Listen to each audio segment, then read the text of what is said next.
Reconstruction of Ummah, DailyMarkers.com।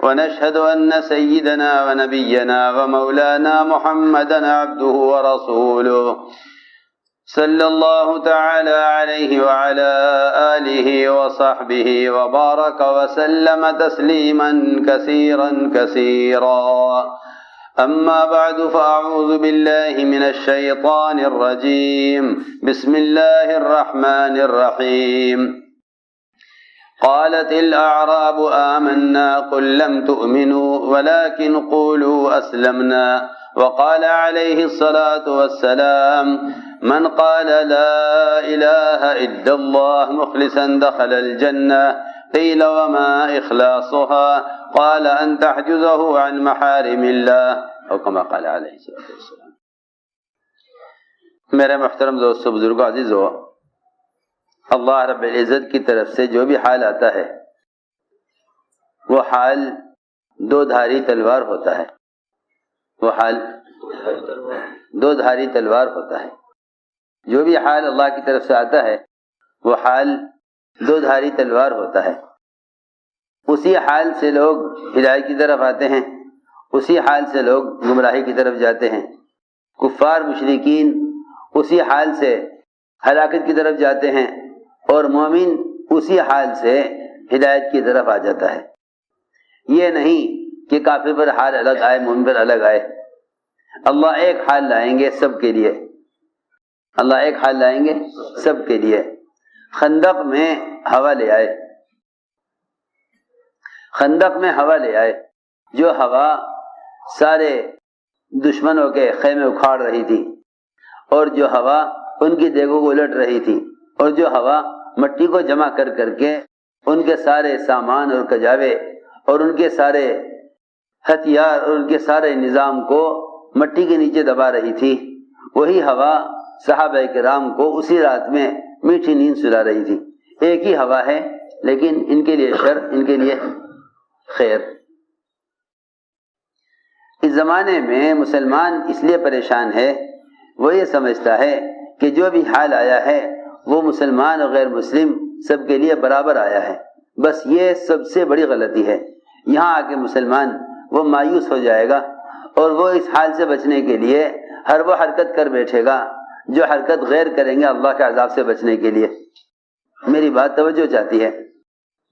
میں نے عرض کیا اللہ رب العزت کافر اور مسلمان کے لیے حال الگ الگ نہیں لائیں گے، ایک ہی حال ہوگا، بیماری کی شکل میں، طوفانوں کی شکل میں، سیلابوں کی شکل میں، مقدمات کی شکل میں، مختلف قسم کے ٹیکس، مختلف قسم کی دقتیں کمانے کے نقشوں میں اللہ تعالیٰ ایک ہی حال لائیں گے۔ اسی حال سے مومن کو نوازیں گے اور اسی حال سے کافر کو تباہ کریں گے، ایک ہی حال ہوگا۔ ان حالات میں مومن تو اطمینان کی طرف جاتا ہے، کیونکہ ایسے حالات مومن کے لیے عبرت کا سبب بن جاتے ہیں، مومن کے لیے عبرت کا سبب۔ وہ تو حالات سے توبہ کی طرف آ جاتا ہے، مومن حالات سے توبہ کی طرف آ جاتا ہے، برے حالات سے مومن توبہ کی طرف آتا ہے، اور اچھے حالات سے مومن عبادت اور شکر کی طرف آتا ہے۔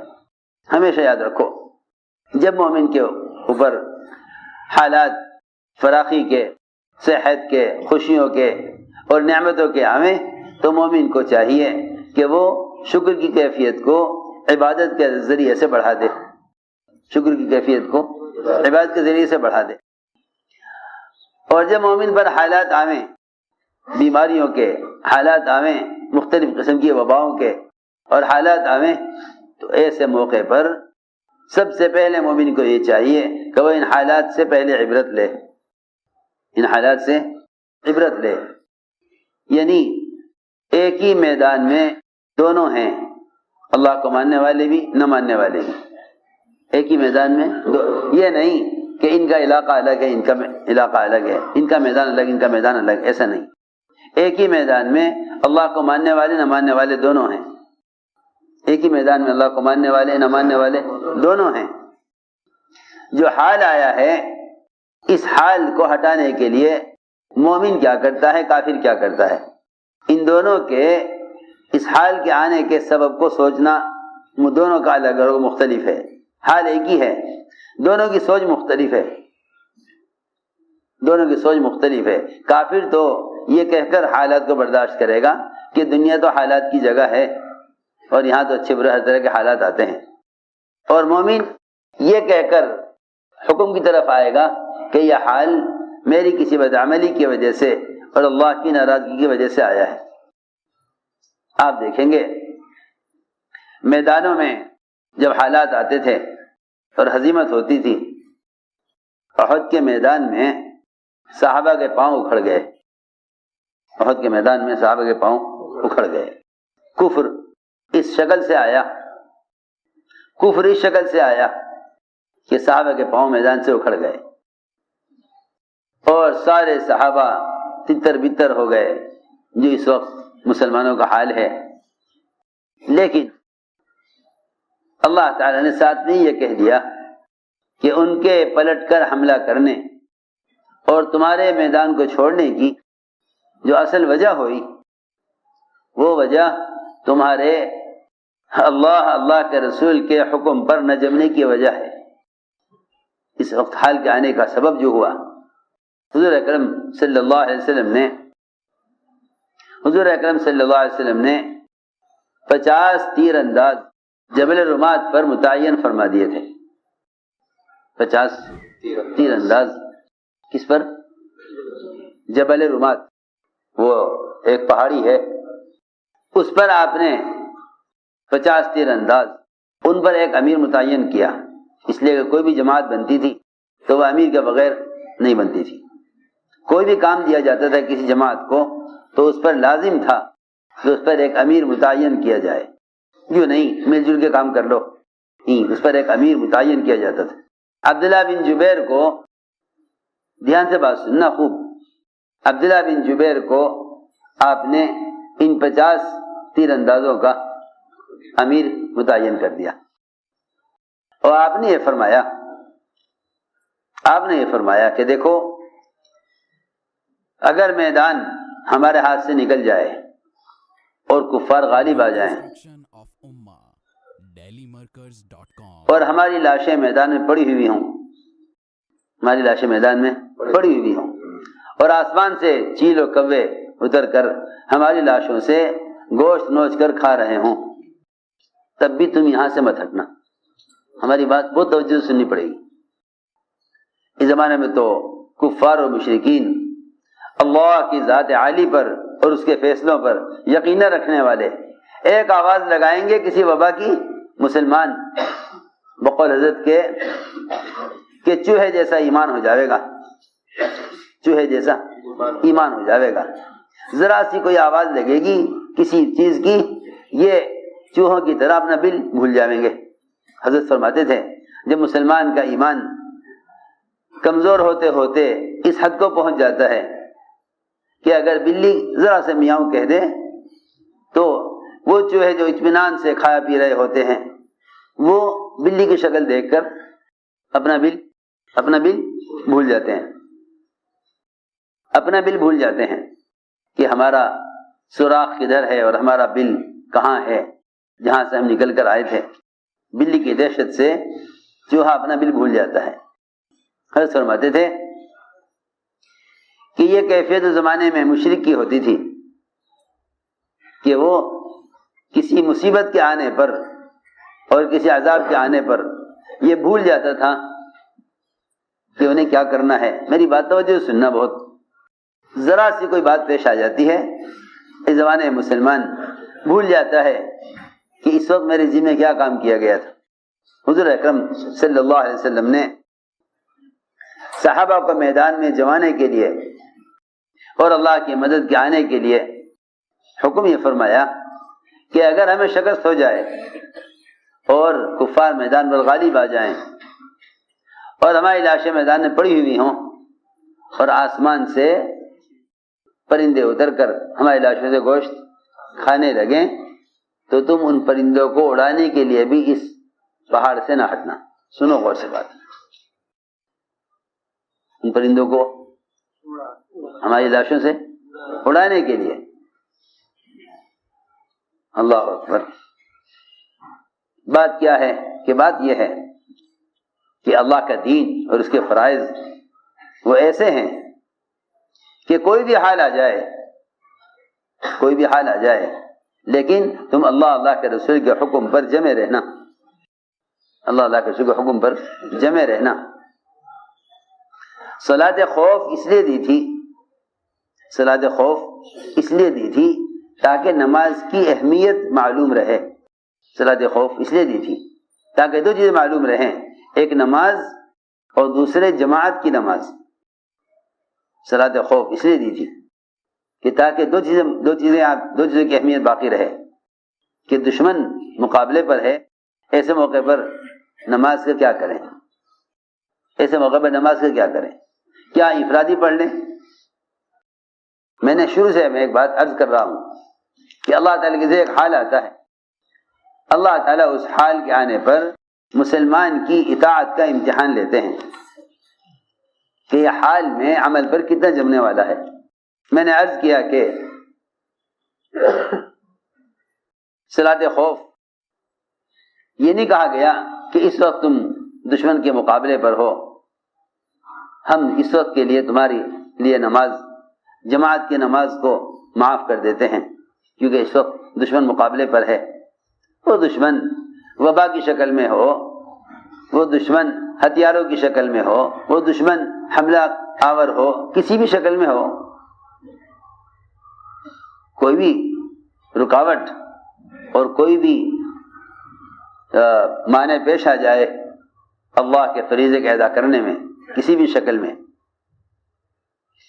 میں نے عرض کیا کہ صلاۃ خوف دو چیزوں کی اہمیت کو بتانے کے لیے ہے۔ صلاۃ خوف دو چیزوں کی اہمیت کو بتلانے کے لیے ہے، ایک نماز اور دوسرے جماعت کی نماز۔ تم اپنی پوری جماعت کو مسلمانوں کی دو حصوں میں تقسیم کر لو، مگر نماز اور جماعت اور میدان یہ چھوڑنا نہیں ہے۔ میں نے عرض کی ہے ایک مثال، حضور اکرم صلی اللہ علیہ وسلم نے حکم فرمایا کہ دیکھو اگر ہمیں شکست ہو جائے اور آسمان سے پرندے اتر کر ہمارے گوشت نوچ کر کھانے لگیں تو ان پرندوں کو اڑانے کے لیے بھی یہاں سے نہ ہٹنا۔ اور دوسرا حکم یہ دیا کہ اگر ہمیں فتح ہو جائے اور دشمن میدان چھوڑ کر بھاگ جائے اور مال غنیمت ہم سمیٹنے لگیں تو تم 50 آدمی مال غنیمت کی فضیلت کے لیے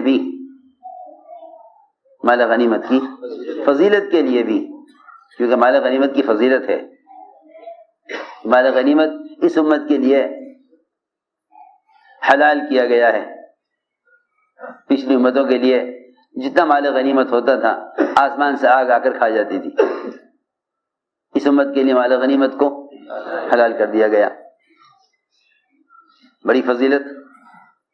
اگر ہمیں فتح ہو جائے اور ہم مال غنیمت سمیٹ رہے ہوں میدان سے اور کام پورا ہو جاوے اور دشمن پیٹ پھیر کر بھاگ جاوے تب بھی تم یہاں سے نہ ہٹنا، دونوں صورتوں میں، نہ فتح کی شکل میں اور نہ شکست میں۔ سنو توجہ سے بات، تمہیں یہاں سے نہیں ہٹنا ہے۔ اللہ کی شان، اللہ تعالیٰ نے فتح دکھلائی، اللہ نے فتح دکھلائی، دشمن پیٹ پھیر کے بھاگنے لگا۔ ان 50 نے کہا کہ امیر صاحب اجازت دیجئے، ہم نیچے اترے، سب مال غنیمت سمیٹ رہے ہیں، سب مال غنیمت سمیٹ رہے ہیں، اور آپ نے ہمیں پابند کیا ہوا ہے یہاں۔ امیر صاحب نے کہا نہیں، اس کی تو اجازت نہیں دے سکتا، اس لیے کہ حضور اکرم صلی اللہ علیہ وسلم کا یہ حکم ہے، اللہ کے نبی کا یہ حکم ہے کہ یہاں سے مت ہٹنا۔ وہ کہنے لگے کہ ہاں جی ٹھیک ہے، یہ حکم تھا مگر اس وقت تھا، اب حالات اور ہیں۔ کہا نہیں، حالات کچھ بھی ہوں، ہمیں میدان نہیں چھوڑنا، ہمیں حکم نہیں توڑنا۔ انہوں نے کہا کہ تو آپ اجازت دیجئے ورنہ ہم اترتے ہیں۔ انہوں نے اجازت نہ دی تو 50 صحابہ میں سے 40 صحابہ وہ اپنے امیر کی نافرمانی کر کے اور ان کی بات کا انکار کر کے 40 صحابہ جبل رمات سے نیچے اتر گئے۔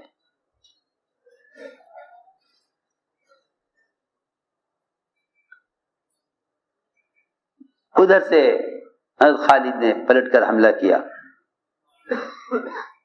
مشرکین نے دیکھا کہ یہ گھاٹی خالی ہو گئی ہے، جو ان پر حملہ کرنے اور میدان کو دوبارہ اپنے ہاتھ میں لانے کے لیے سب سے زیادہ مناسب جگہ ہے۔ وہاں دیکھا کہ جو مجمع وہاں کھڑا ہوا تھا وہ ہے نہیں۔ وہاں الیاسا فرماتے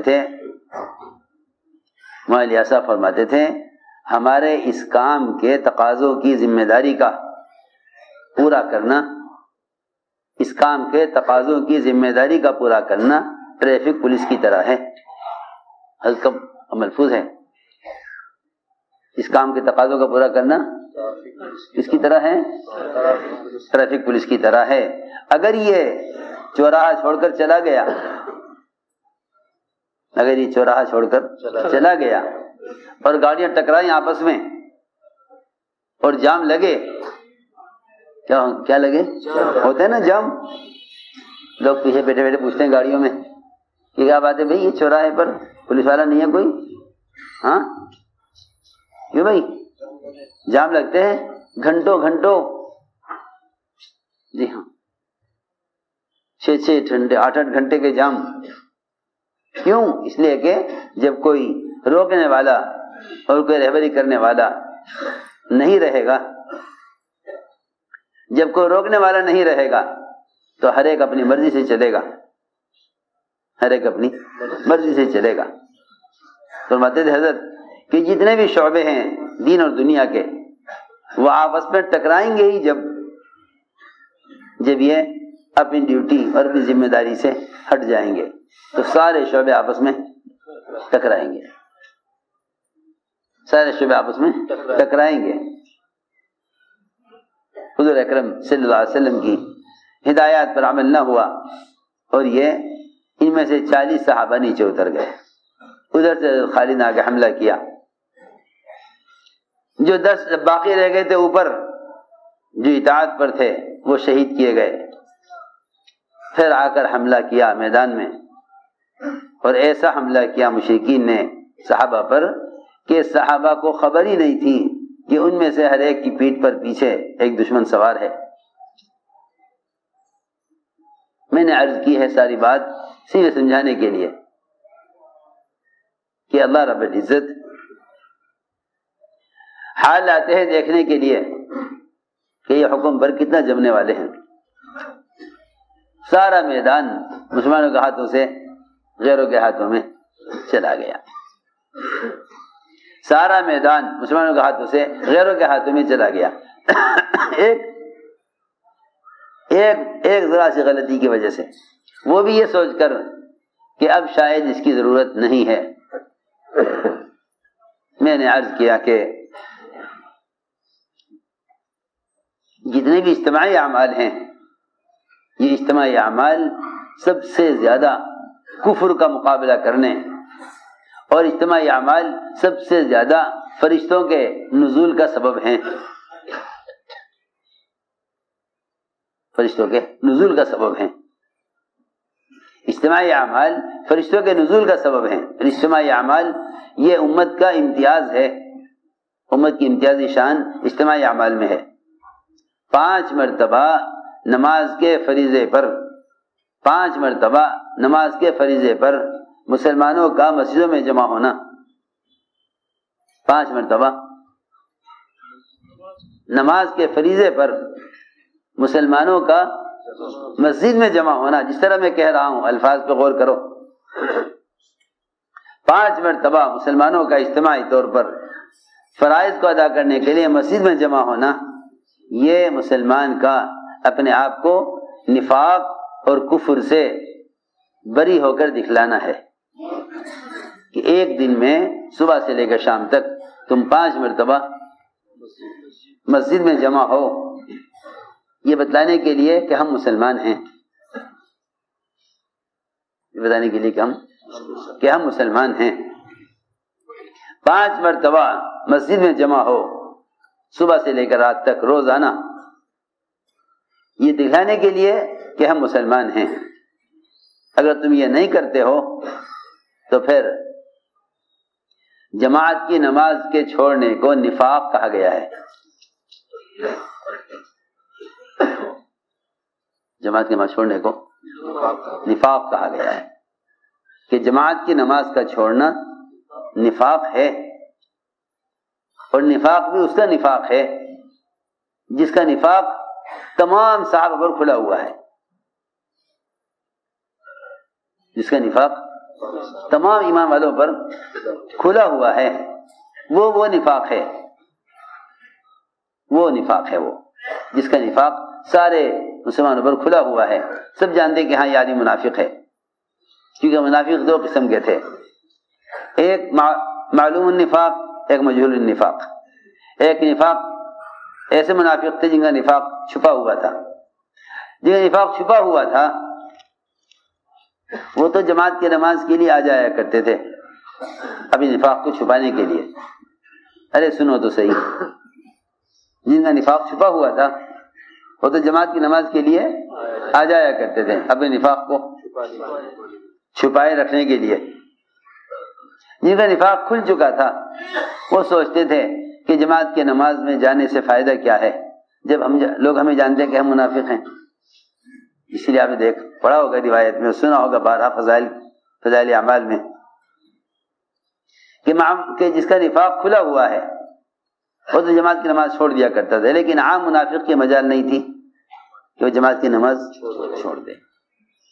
میں تمہیں کس طرح سمجھاؤں، منافق تو نفاق کو چھپانے کے لیے جماعت کی نماز کا اہتمام کرتا تھا، لیکن مسلمان اسلام کو ظاہر کرنے کے لیے جماعت کی نماز کا اہتمام نہیں کرتا۔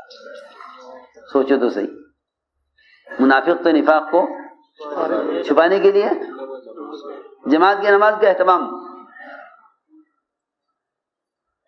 اور مسلمان اپنے اسلام کو ظاہر کرنے کے لیے جماعت کی نماز کا اہتمام نہیں کرتے۔ آپ ذرا فرق دیکھیں۔ میں نے ایک بات عرض کی ہے کہ اللہ رب العزت جو بھی حال لاتے ہیں وہ حال ایمان والوں کے امتحان کے لیے لاتے ہیں، ایمان والوں کے امتحان کے لیے لاتے ہیں۔ بس ایمان والے تو حالات سے عبرت لے لیتے ہیں، ایمان والے حالات سے عبرت لے لیتے ہیں۔ اللہ نے فوراً دکھلا دیا، جیسے ہی حکم ٹوٹا میدان میں، جیسے ہی حکم ٹوٹا میدان میں، اللہ رب العزت فوراً مسلمانوں کے لیے شکست اور مسلمانوں کے لیے حالات اور مسلمانوں کے لیے مسلمانوں پر جو ہے زخم اور مسلمانوں پر حالات تنگی کے لے آئے، اور سارا میدان باوجود وسعت کے ان پر تنگ ہو گیا، صرف اس لیے تاکہ مسلمان اس وقت میدان میں اپنی غلطی کا احساس کریں، اپنی غلطی کو یاد کریں کہ ہاں ہم سے یہ غلطی ہوئی ہے، ہمیں یہ کہا گیا تھا کہ یہ مت کرنا، مگر ہم نے خلاف ورزی کی ہے اور حکم کو توڑا ہے۔ اللہ نے فوراً دکھا دیا، اللہ نے فوراً دکھلا دیا، اللہ نے فوراً دکھلا دیا۔ میری بات یاد رکھیو، یہ کافر کا مزاج ہے کہ جب عذاب آئے تو سمجھ جائے، جب عذاب ہٹ جائے تو پھر گناہوں کی طرف چل دے، یہ کافر کا مزاج ہے۔ انا کاشف العذاب قلیلا انکم عائدون، کہ ہم ہلکا سا بیماری ہٹا کر، وبا کو ہٹا کر، عذاب کو ہٹا کر دیکھیں گے کہ تم کیا کرتے ہو۔ مومن تو ذرا سے جھٹکے سے توبہ کی طرف آ جائے گا، لیکن کافر ذرا سا عذاب ہٹنے پر گناہوں کی طرف واپس چلا جائے گا۔ مومن تو ذرا سا عذاب آنے پر گناہوں سے توبہ کر لے گا، اطاعت کی طرف آ جائے گا، لیکن کافر ذرا سا عذاب ہٹنے پر گناہوں کی طرف واپس آ جائے گا۔ اللہ فرماتے ہیں انا کاشف العذاب قلیلا انکم عائدون، ہم عذاب کو تھوڑی سی مدت کے لیے ہٹائیں گے تو تم گناہوں کی طرف، شرک و کفر کی طرف دوبارہ جاؤ گے۔ میرے دوستو عزیزو، میری ساری بات کا خلاصہ یہ تھا کہ عذاب تو کسی بھی شکل میں آئے گا، لیکن وہ عذاب ایک ہی عذاب اور ایک ہی حال مومن کے لیے انابت کا، توبہ کا اور گناہوں پر ندامت کا سبب ہوگا، اور کافر کے لیے ہلاکت کا سبب ہوگا۔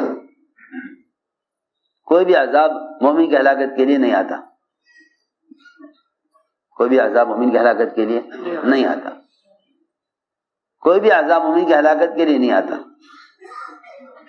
وہ تو مومن کو توبہ کی طرف لانے کے لیے اور تنبیہ کے لیے اللہ رب العزت ایما والبر حالات لاتے ہیں۔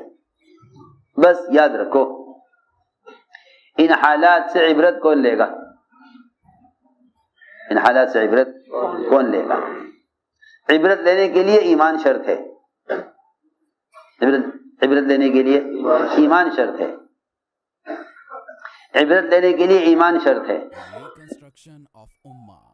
عبرت لینے کے لیے ایمان شرط ہے۔ کافر عبرت نہیں لے گا، کافر عبرت نہیں لے گا، کافر عبرت نہیں لے گا، اس لیے کہ عبرت لینے کے لیے ایمان شرط ہے، عبرت لینے کے لیے ایمان شرط ہے۔ مطلب یہ ہے کہ یہ حال کس طرف سے آیا، اس کے آنے کا رخ اور اس کے آنے کا سبب معلوم ہونے کے لیے آدمی کو بینا ہونا ضروری ہے۔ نابینا کو نہیں خبر کہ یہ پتھر کدھر سے آ کر لگا ہے، کس نے مارا ہے، جی ہاں، نابینا کو نہیں معلوم، نابینا کو نہیں معلوم۔ وہ تو صرف جو آدمی بینا ہے وہ دیکھ لے گا کہ یہ کس طرف سے، یہ حال کس طرف سے آیا ہے۔ اس لیے فرمایا کہ مومن کی مثال یہ ہے کہ جب اس پر کوئی حال آئے گا تو یہ فوراً سمجھ لے گا کہ اس حال کے آنے کا میری کون سی بدعملی سے اس کا تعلق ہے۔ اور کافر جب حال آئے گا تو کافر کو جامر کی طرح نہیں معلوم ہوگا کہ فیما عقل و فیما ارسلا، کہ اس پر حال کیوں آیا تھا اور اس پر سے حال کیوں ہٹ گیا۔ اس لیے ہمیشہ کفار کا مزاج یہ رہے گا، آج بھی اور آئندہ بھی، کہ وہ ہر آنے والے حال کو دنیا کے کسی سبب سے جوڑیں گے، ہر آنے والے حال کو دنیا کے کسی سبب سے جوڑیں گے، اور مومن آنے والے ہر حال کو اپنے بدن سے نکلنے والی کسی بدعملی سے جوڑیں گے۔ حال ایک ہی ہے، حال ایک ہی ہے سب کے لیے، حال ایک ہے سب کے لیے، مگر مومن آنے والے حالات کو گناہوں سے جوڑے گا، اور کافر آنے والے حالات کو اسباب سے جوڑے گا۔ جو آنے والے حالات کو اسباب سے جوڑے گا وہ آنے والے حال کا دفاع کرنے کے لیے مادی اسباب کا انتظام کرے گا، وہ آنے والے حالات کو سے بچنے کے لیے مادی اسباب کا استعمال کرے گا. اس کے پاس کوئی عمل نہیں ہے کسی حال سے بچنے کے لیے. مسلمان بھی یہ کہیں گے کہ ہاں بھائی ہم اسباب والوں سے پوچھتے ہیں کہ اسباب والوں تم بتاؤ،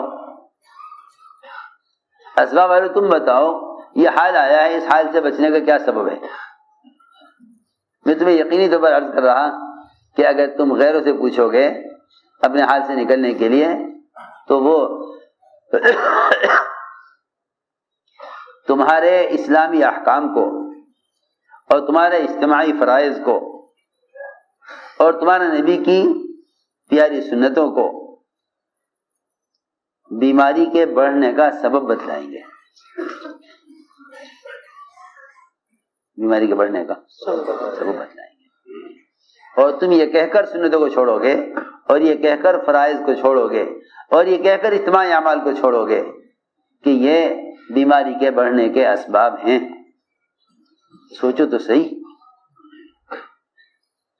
سوچو تو صحیح، اس کا نتیجہ کیا نکلے گا؟ اس کا نتیجہ کیا نکلے گا؟ سوچو تو صحیح. رات ایک صاحب سے ملاقات ہوئی، ایک صاحب سے رات ملاقات ہوئی، مسافہ کیا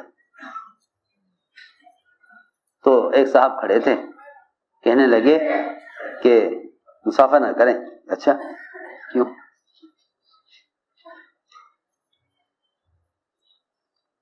کیوں؟ کہنے لگے کہ بیماری. تو میں نے کہا مجھے تو اس بات کا یقین ہے کہ بیماریاں گناہوں سے آتی ہیں اور مسافر سے گناہ معاف ہوتے ہیں. مسافر سے گناہ معاف ہوتے ہیں اور بیماریاں گناہوں سے آتی ہیں.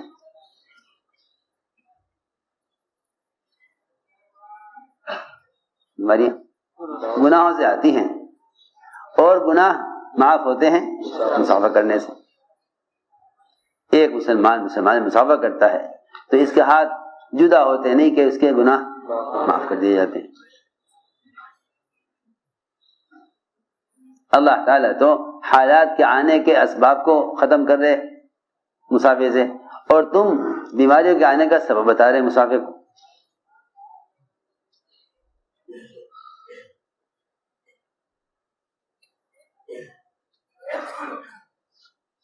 عجیب بات ہوئی.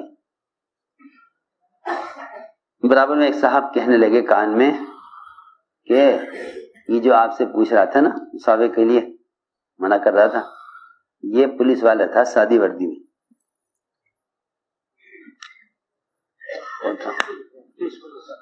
پولیس والا تھا سادی وردی میں، یہ دیکھ کر پھر رہا تھا کہ یہاں کوئی مسافر تو نہیں کرتا. سنو تو صحیح. میں نے کہا اسے یہاں لاؤ بلا کے. میں نے کہا بھائی کیا بات ہے؟ کہنے لگا جی وہ ایسی بات ہے. دیکھو بات یہ ہے کہ مومن کا یقین ہے اس بات پر کہ جو بیماری آتی ہے اللہ کی طرف سے براہ راست اللہ کے امر سے آتی ہے. جتنا تم وحدانیت کو بیان کرو گے اتنا اطمینان کی طرف جاؤ گے، اور جتنا اللہ کے غیر کو بیان کرو گے اتنا مایوسی کی طرف جاؤ گے، اتنا مایوسی کی طرف جاؤ گے. یہ موقع ہے اللہ کے وحدانیت کے بیان کرنے کا.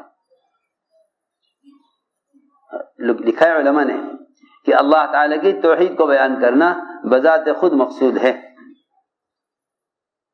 احکام کا علم جس میں ہم سارا وقت اور قوت لگا دیتے ہیں وہ احکام کا علم بذات خود مقصود نہیں ہے.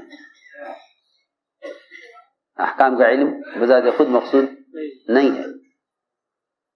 احکام کا علم بذات خود مقصود نہیں ہے. احکام کا علم تو عمل کے لیے مقصود ہے اور اس سے فراغت ہو جائے گی، اس سے فراغت ہو جائے گی. احکام کا علم عمل کے لیے مقصود ہے، اس سے فراغت ہو جائے گی.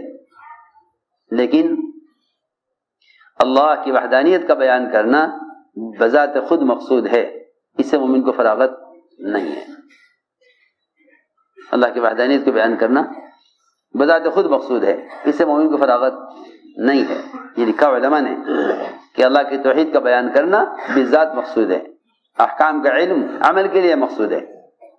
عمل کے علم سے فراغت ہو جائے گی۔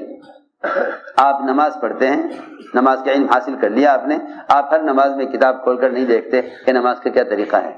آپ ہر سال روزے رکھتے ہیں رمضان میں، آپ کتاب کھول کر نہیں دیکھتے کہ روزہ رکھنے کا کیا طریقہ ہے۔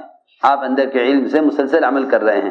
اب آپ مسائل کے علم سے اور عمل کے طریقے کے علم سے فارغ ہو گئے۔ اس لیے نیکی کا مدار علم پر نہیں، نیکی کا مدار توحید پر ہے، نیکی کا مدار توحید پر ہے۔ میں نے غور کیا کہ نیکیوں کا مدار توحید پر ہونے کا کیا مطلب ہے۔ سنو توجہ سے میری بات۔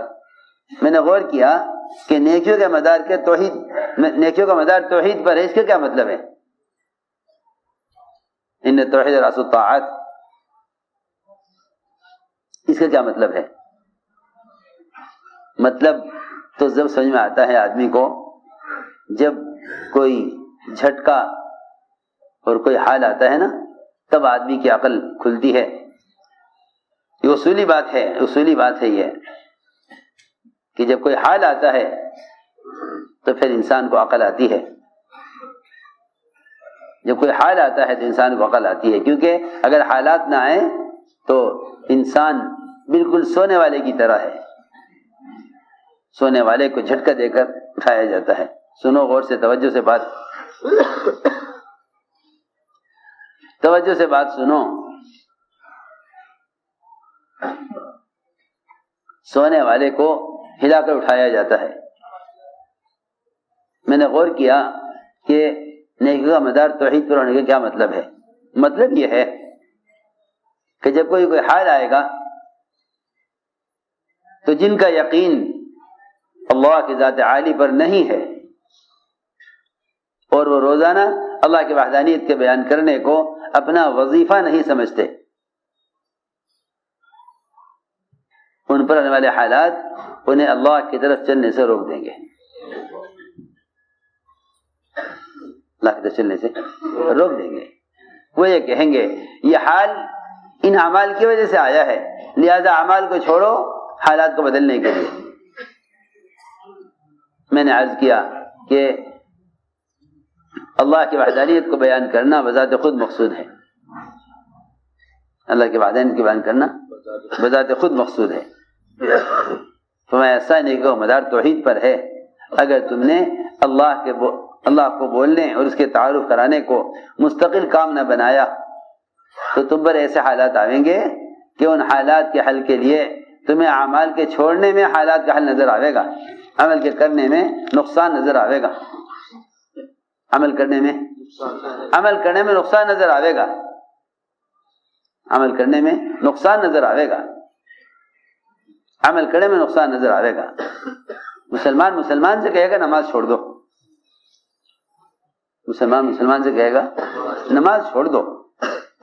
یہ ہے بات کہ جب اللہ کی وحدانیت کی بیان نہ کرو گے تو تمہیں اعمال کے چھوڑنے میں کامیابی اور صحت اور عمل کے کرنے میں بیماریاں نظر آئیں گی، شیطان تمہیں یہ دکھلاوے گا۔ میرے دوستو عزیزوں،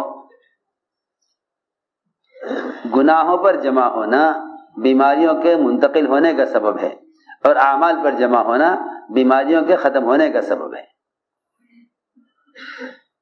میں تو حیران ہوں کئی دن سے کہ جو بیماریاں گناہوں پر جمع ہونے کی وجہ سے آئی تھی، ان بیماریوں کو اعمال پر جمع ہونے سے روکنے کے لیے، ان بیماریوں سے بچنے کے لیے اعمال پر جمع ہونے سے روکا جا رہا۔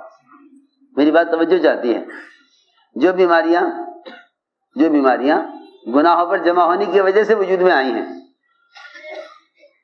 جو بیماریاں گناہوں پر جمع ہونے کی وجہ سے پیش آئی ہیں اور وجود میں آئی ہیں، جن کے نہ ڈاکٹر نام جانتے ہیں نہ ڈاکٹر جن کا علاج جانتے ہیں، جو بیماریاں گناہوں پر جمع ہونے کی وجہ سے آئی ہیں، آپ بتائیے کیا وہ بیماریاں نیک اعمال پر جمع ہونے سے روک کر امت کو بیماریاں ختم ہو جائیں گی؟ وہ تو شیطان نے الٹی پٹی بڑھائی. اس نے کہا کہ دیکھو اگر تم اعمال پر جمع ہوگے تو بیماریاں بڑھیں گی، اگر تم اعمال پر جمع ہوگے بیماریاں بڑھیں گی، اگر اعمال پر جمع ہوگے تو بیماری بڑھے گی. اس کا مطلب یہ ہوا کہ حالات بجائے اللہ کی طرف لے جانے کے انہیں اللہ سے دور لے جا رہے ہیں، انہیں اللہ سے دور لے جا رہے ہیں. حالات انہیں بجائے اللہ کی طرف لانے کے انہیں اللہ سے دور لے جا رہے ہیں. اس لیے ہم نے عرض کیا کہ سب سے بنیادی فریضہ اور سب سے بنیادی حکم اللہ تعالیٰ کا ایمان والوں کے لیے ایمان لانے کا ہے. ایمان والوں کے لیے ایمان لانے کا حکم ہے، حکم ہے ایمان والوں کو ایمان لانے کا. فرمایا یا ایھا الذین آمنوا آمنوا، یا ایھا الذین آمنوا آمنوا، اے ایمان والو تم ایمان لاؤ، اے ایمان والو تم ایمان لاؤ. ایمان لانے کا حکم کس کے لیے؟ ایمان والوں کے لیے. اس زمانے کے مسلمان تو سمجھتے ہیں کہ ایمان لانے کا حکم کافروں کے لیے ہے، ان کو تو اسلام لانے کا حکم ہے، ان کو تو اسلام لانے کا حکم ہے. اسلموا تسلموا، مومن کو ایمان لانے کا حکم ہے، مومن کو ایمان لانے کا حکم ہے. اور اس حکم میں تسلسل ہے، یہ حکم ایک دفعہ ایمان لانے سے پورا نہیں ہوتا. اسلام لانے کا حکم ایک مرتبہ میں پورا ہو جاتا ہے، اسلام لانے کا حکم ایک مرتبہ عمل کرنے سے پورا ہو جاتا ہے. جب کہا اسلام لے آؤ، پر ایک کافر کلمہ پڑھ کر فرائض کو قبول کر کے اسلام میں داخل ہو جائے تو یہ امر ایک مرتبہ کرنے سے، یہ امر ایک مرتبہ پورا کرنے سے پورا ہو جاتا ہے. لیکن ایمان لانے کا جو حکم ہے، اس ایمان لانے کا حکم کو پورا کرنے کے لیے یہ روزانہ انسان کے مومن کے لیے جسمانی غذا کی طرح ہے. اس میں تسلسل ہے، اس میں تسلسل ہے. میں نے عرض کیا کہ ایمان لانے کا حکم ایمان والوں کے لیے ہے. بس سوال اس بات کا ہے، سوال اس بات کا ہے کہ صحابہ اس ایمان لانے کے امر کو پورا کیسے کرتے تھے؟ صحابہ ایمان لانے کے امر کو پورا کیسے کرتے تھے؟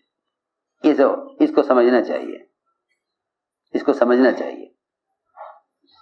صحابہ اللہ پر ایمان لانے کے امر کو پورا کیسے کرتے تھے، اور اس امر کے پورا کرنے کا، اس امر کو پورا کرنے کا کیا طریقہ ہے، اور اس حکم کا کیا مطلب ہے، اس حکم کا کیا مطلب ہے. قرآن میں ہے نا، اللہ نے فرمایا اے ایمان والو ایمان لاؤ.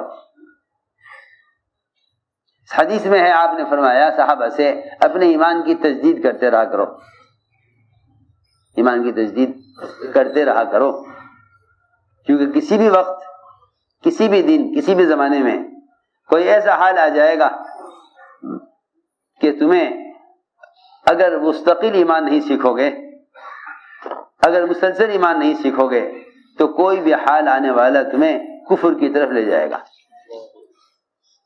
ارے سنو تو صحیح، اگر مسلسل ایمان کے سیکھنے کو کام نہ بناؤ گے تو کوئی ایسا حال آئے گا جو تمہیں کفر کی طرف لے جائے گا.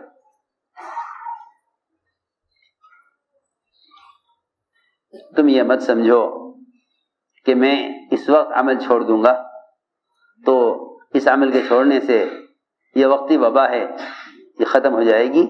میری بات یاد رکھنا ہمیشہ، حالات میں جس عمل کو چھوڑ دیا جائے گا حالات کی وجہ سے، حالات میں جس عمل کو چھوڑ دیا جائے گا حالات کی وجہ سے، وہ حالات ہمیشہ کے لیے باقی رہ جائیں گے، وہ حالات ہمیشہ کے لیے باقی رہ جائیں گے. عمل کے چھوڑنے سے حالات میں دوام پیدا ہوگا، حالات ختم نہیں ہوں گے. کیونکہ جو حالات گناہوں کے کرنے اور جو حالات اعمال کے چھوڑنے سے آتے ہیں وہ حالات اعمال کے چھوڑنے سے ختم نہیں ہو سکتے. یہ بہت آسان سی بات ہے. جو حالات اعمال کے چھوڑنے سے آتے ہیں وہ عمل کے چھوڑنے سے ختم نہیں ہو سکتے. تو اصولی بات ہے. شیطان یوں کہے گا تم یہ عمل چھوڑ دو کچھ دن کے لیے, اتنے حالات ٹھیک ہوں. ہائے کتنی الٹی سوچ ہے, کتنی الٹی سوچ ہے مسلمان کی. یہ حال آ گیا ہے, تم اس حال کے لیے کیا کر لو, عمل چھوڑ دو تھوڑے دن کے لیے تاکہ حالات ٹھیک ہو جائیں. جب حالات ٹھیک ہو جائیں گے پھر عمل شروع کر دینا. سوچو تو صحیح. نبیوں کی سوچ کے خلاف, صحابہ کی سوچ کے خلاف. میں نے ایک بات عرض کی ہے, ایمان کے سیکھنے میں اور اس کی تجدید میں استمرار ہے. آپ مجھے بتائیے کوئی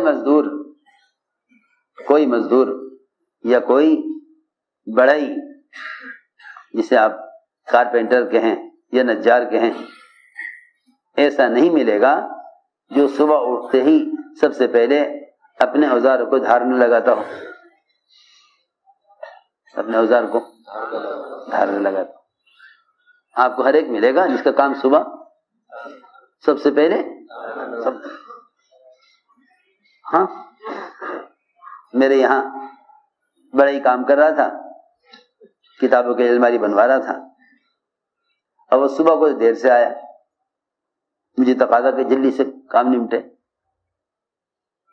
لکڑی کی الماری میں کتابیں رکھنے. اب وہ دیر سے آیا, آ کے اطمینان سے بیٹھ گیا اور سارے اوزار کھول لیے. اوزار کو بھائی یہ کیا کر رہا تھا, کہنے لگا جی یہ نہیں کروں گا تو میں دن بھر آپ کا کام کیسے کروں گا. ہاں دن بھر کام یہ آگے جتنے بھی کام ہیں, لکڑی کاٹنے کے, چھیلنے کے, رندا چلانے کے, بسولی چلانے کے, یہ سارے کام کروں گا کیسے جب تک اوزار کو دھارنے لگاؤں گا. اللہ اکبر. ایک مستری کے اپنے اوزار سے کام لینے کے لیے اپنے اوزار کو دھار لگانا اور ان کی تجدید ضروری ہے. بدن کے سر سے لے کر پیر تک ان سارے اعضاء سے اللہ کے اوامر کو پورا کرنے کے لیے ایمان کی تجدید کتنی ضروری ہوگی. کیا بتاؤں میں آپ کو. آج اگر یہ کہہ دیا جاوے کہ دعوت کے بغیر ایمان نہیں بنے گا اور گشت کے بغیر یقین نہیں بنے گا, تو پڑھے لکھے لوگ یہ کہتے ہیں کہ تبلیغ والے غلو کر رہے ہیں اور انہوں نے ایمان کے بننے کو صرف تبلیغی جماعت میں ہی منحصر کر دیا ہے. جی ہاں. اور اگر یہ بتا دیا جامعہ علیہ صاحب کا ملفوظ کہ 4 مہینے اللہ کے راستے کے لیے نکلنے کو جب تک جزو زندگی نہیں بناؤ گے ایمان کی حلاوت نہیں چکھ سکتے. جی ہاں. تو 100 اشکال پیدا ہو جائیں گے ذہنوں میں, 100 اشکال پیدا ہو جائیں گے ذہنوں میں. کیوں؟ صرف وجہ یہ ہے کہ صحابہ کرام کے معمولات کی طرف کوئی توجہ نہیں ہے. ہم دین میں یا دنیا میں صرف حال کو دیکھ کر چل رہے ہیں. دین میں اور دنیا میں بھی صرف حال کو دیکھ کر چل رہے ہیں, ماضی کو دیکھ کر نہیں چل رہے. میں ضروری باتیں عرض کر رہا ہوں. اللہ کا حکم ایمان لانے کا اور نبی کا حکم صحابہ کو ایمان کی تجدید کرنے کا, اس کا تعلق کہیں سے تھا؟ اس کا تعلق اس سے تھا کہ لوگوں کو دعوت دے کر مسجد سے باہر جتنے بھی نقشے پھیلے ہوئے ہیں, تجارت کے, زراعت کے, وزارت کے, صدارت کے, حکومتوں کے, سرمایہ داریوں کے, تمام ادویہ اور اغذیہ کے, تمام ڈاکٹروں کے اور تمام وزارت صحت اور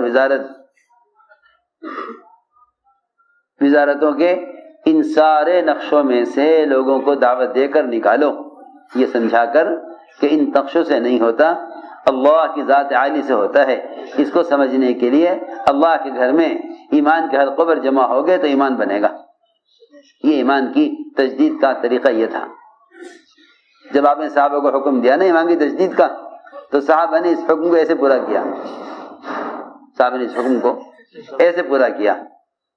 صحابہ نے اس حکم کو ایسے پورا کیا کہ وہ لوگوں کے پاس چل کر جاتے تھے اور ان سے کہتے تھے کہ چلو ہمارے ساتھ اٹھو, ہمارے ساتھ چلو, اب میرے پر ایمان لائیں گے.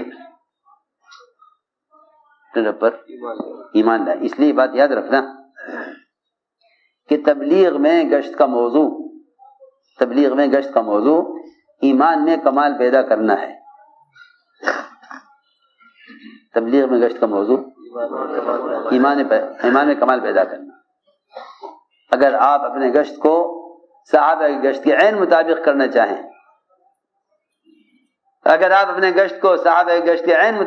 چاہیں، تو اس کے علاوہ اور کوئی راستہ نہیں کہ آپ گشت ایمان کی تکمیل کے ارادے سے کریں. اس لیے میں کہا کرتا ہوں کہ جو اہمیت اسلام میں ایمان کی ہے، جو اہمیت اسلام میں ایمان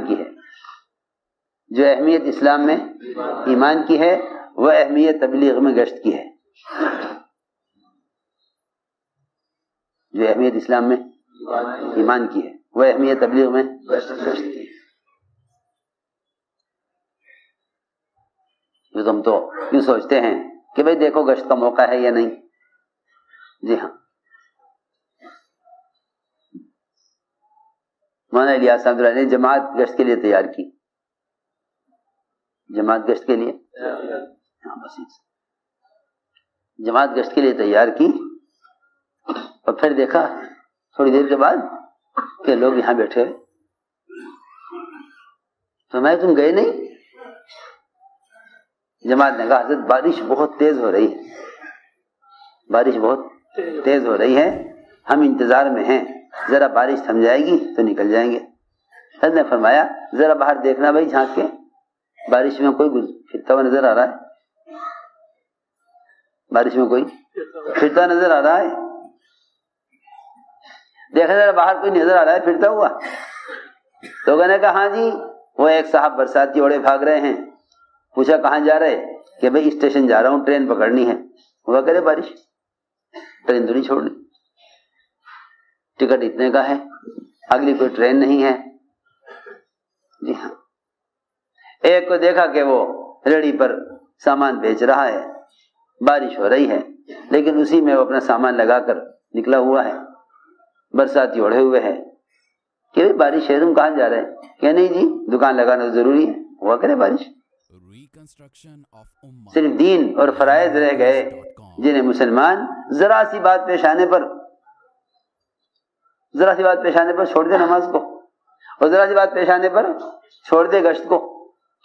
میں نے عرض کیا جو آدمی تجارت کو اپنی زندگی کے گزارے کے لیے اور اپنے معاش کے لیے لازم اور ضروری سمجھتا ہے اور اس کے لیے کسی بھی آنے والے حال کی پرواہ نہیں کرتا، تو جو اسباب غیر یقینی ہیں جب مسلمان ان کو نہیں چھوڑ سکتا حالات میں، تو جو اعمال یقینی ہیں انہیں حالات میں کیسے چھوڑ سکتا ہے؟ میں نے عرض کی ایک بات، اللہ کرے وہ سمجھ میں آ جاوے، کہ ہمارے یہاں گشت کا موضوع ایمان میں کمال پیدا کرنا ہے.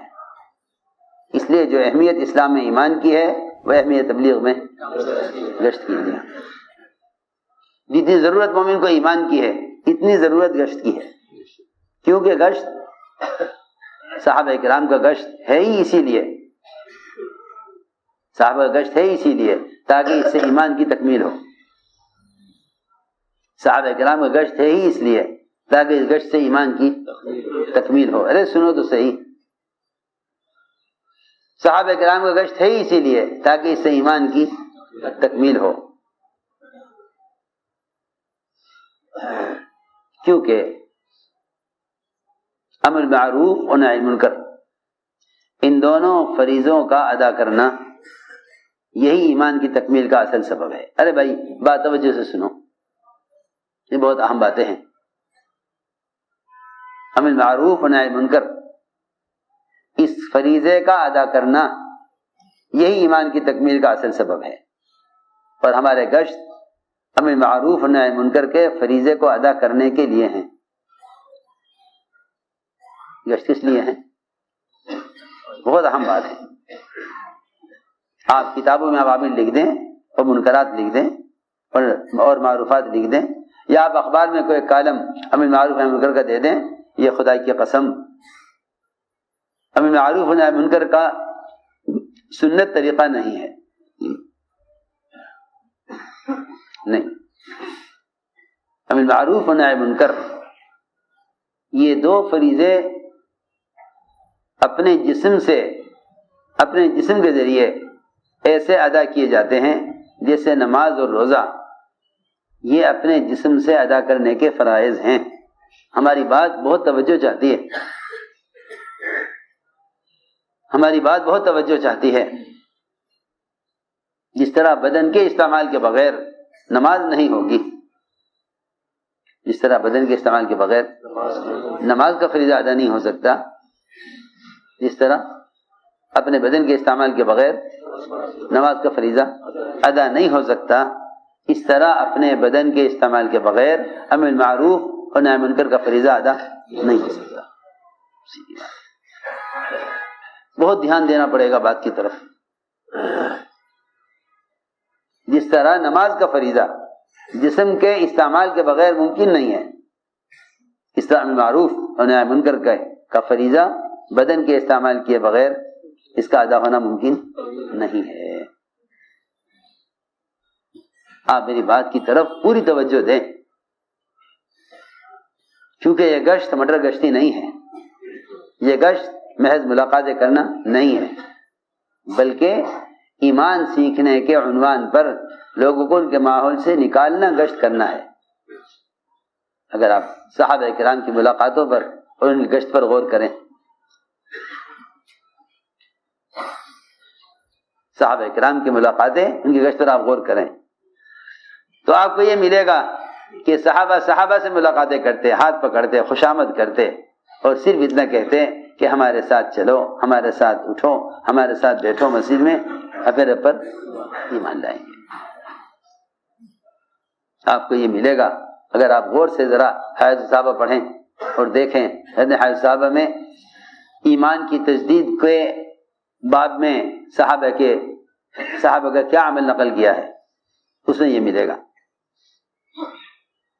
اور اسی علماء نے لکھا بھی ہے کہ اگر کوئی شخص اپنی ذات کی اصلاح میں مشغول ہے، اپنی ذات کی اصلاح میں مشغول ہے مگر دوسروں کو بھلائی کا حکم نہیں کرتا اور دوسروں کو برائی سے نہیں روکتا تو ایمان کامل نہیں ہوگا.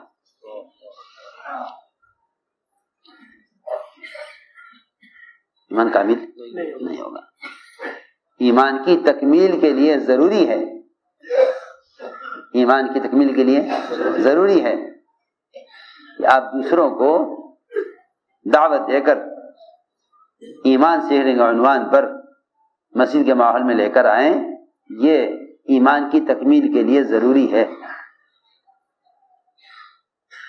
ہم نے عرض کیا کہ صحابہ ایمان کی تجدید کیسے کرتے تھے، وہ اس طرح کرتے تھے، وہ ایسے کرتے تھے. اسی لیے فرمایا کہ اگر تم امر معروف یعنی لوگوں کو اللہ کے فرائض کی طرف لانے کی کوشش کرو گے، کیونکہ فرائض کا ادا کرنا یہ منکر سے روکنے کا سبب ہے. وہ تو قرآن کی آیت ہے، واضح ہے، ان الصلاۃ تنہی عن الفحشاء والمنکر، کہ لوگوں کو منکر سے روکنا ہے تو نماز پر لے آؤ، لوگوں کو منکر سے روکنا ہے تو نماز پر لے آؤ، اور لوگوں کو اللہ کی ذات عالی کے یقین پر لانا ہے تو انہیں ایمان کے حلقوں پر لے آؤ. بہت آسان بات ہے. معلوم ہوتا ہے کہ امر معروف و نہی منکر کی عملی محنت یہ ایمان کی تکمیل کا سبب ہے، یہ ایمان کی تکمیل کا سبب ہے. یہ بات معلوم ہو گئی، یہ بات معلوم ہو گئی. بے شمار حدیثیں، قرآن کی آیتیں اس بات کو سمجھانے کے لیے ہیں. دوسری بات یہ ہے کہ حضور اکرم صلی اللہ علیہ وسلم خود اور آپ نے اپنے صحابہ کرام کو اس کا عادی بنایا تھا. اذا حزبه امر فزع الى الصلاۃ، کہ جب کوئی بھی گھبراہٹ اور پریشانی کی بات پیش آ جائے تو مسجد کے علاوہ اور کوئی جڑنے جمع ہونے کی جگہ نہیں تھی. کوئی بات پیش آئے تو تم پہلے یقین کرو کہ اللہ کی طرف سے پیش آئی ہے. جب اللہ کی طرف سے پیش آئی ہے تو پھر اللہ کے گھر میں آنا چاہیے. اس کا عادی بنایا گیا تھا کہ تم نے ہر مسئلے کو اپنے ہر مسئلے کو مسجد میں لے کر آؤ. یہ بات عمومی طور پر سب جانتے تھے کہ ہر مسئلے کے حل کا تعلق مسجد سے ہے. ہر مسئلے کا حل کا تعلق مسجد سے ہے. میں تمہیں کیسے سمجھاؤں؟ مسجد کے علاوہ کسی شعبے میں کسی مسئلے کو لے جانا اللہ کے غیر کی طرف لے جانا ہے. مسجد کے علاوہ کسی بھی شعبے میں کسی مسئلے کو لے جانا وہ اللہ کے غیر کی طرف لے جانا ہے. اس کا مطلب یہ نہیں ہے کہ آدمی اسباب اختیار نہ کرے. ہاں دوا دارو بھی ہے، علاج بھی ہے، اسپتال بھی ہیں، لیکن سوال اس بات کا ہے، صرف اتنی سی بات ہے کہ تم نے کسی حال کے آنے پر مقدم کس چیز کو کیا؟ جس کو تم نے مقدم کیا اس پر تمہارا ایمان ہے. جس کو تم نے مقدم کیا اس پر تمہارا ایمان ہے. جس چیز کو تم نے مقدم کر دیا اس پر تمہارا ایمان ہے، اور جس کو تم نے پیچھے کر دیا وہ تمہارے نزدیک غیر یقینی ہے. اگر تم نے سب کو مقدم کیا ہے تو تمہارا عمل پر یقین نہیں ہے، اور اگر تم نے اس عمل کو مقدم کر دیا ہے تو سب پر تمہارا یقین نہیں ہے. بہت بڑھیا بات ہے. لوگ پوچھتے ہیں کہ پھر یہ کیسے پتہ چلے؟ ہم تو اسباب اختیار کرتے ہیں، تو پھر ہم مومن ہوئے یا نہیں ہوئے؟ یہ ایک سوال ہے.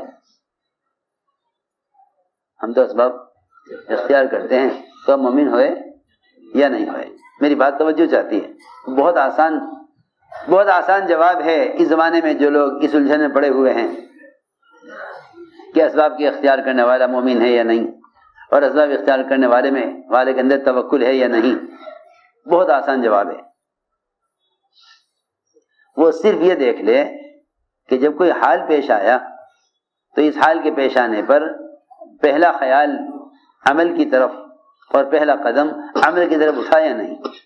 اگر پہلا خیال عمل کا آیا اور پہلا قدم اٹھا ہے عمل کی طرف، پھر تو یہ ایمان والا ہے، اس کا یقین اعمال پر ہے. اور اگر اس کا پہلا قدم اٹھتا ہے سبب کی طرف، پہلا قدم اور پہلا خیال آتا ہے سبب کا، تو بس سمجھ لو کہ اس کے دل اور دماغ پر اللہ کے غیر کا یقین چھایا ہوا ہے. سیدھی بات ہے. اس لیے میں نے عرض کیا کہ حضور اکرم صلی اللہ علیہ وسلم نے ہر بلا سے مقابلے کے لیے صحابہ کو اس کا عادی بنایا تھا کہ تم سیدھے اپنے مسئلے کو لے کر مسجد آ جانا. مسئلے کو لے کر سیدھے مسجد آ جانا. جو ہی تم مسئلے کو لے کر مسجد میں آؤ گے نا، اللہ تعالی فوراً تمہارے کام میں لگ جائیں گے. میرا بندہ میرے گھر آیا ہے مسئلے کو لے کر. یہ تو زمانے کے احمقوں کا خیال ہے کہ مسجدیں چھوڑ دو تاکہ عذاب ٹل جاوے. حدیث تو کہہ رہی ہے مسجدوں کا آباد کر لو تاکہ عذاب ٹل جاوے. تم کہہ رہے مسجدوں کو تالے لگا دو تاکہ عذاب ٹل جاوے. اللہ کے عذاب کو دعوت دے رہے ہیں مزید.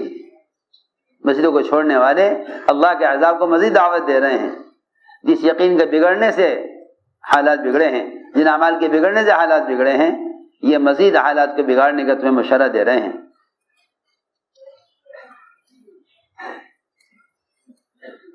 حضور اکرم صلی اللہ علیہ وسلم جمعہ کا خطبہ دے رہے تھے.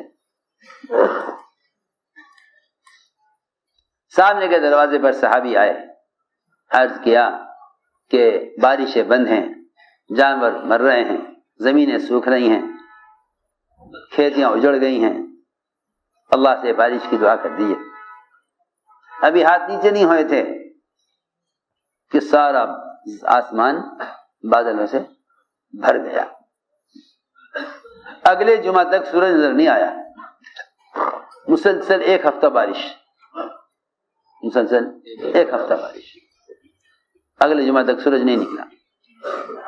اگلے جمعہ جب ضرورت پوری ہو گئی، وادیاں پانی سے بھر گئی اور کھیتیاں اچھی طرح سیراب ہو گئیں، صحابی آئے اگلے جمعہ میں، عرض کیا کہ بارش بند کرا دیجئے، پانی کی ضرورت پوری ہو گئی ہے.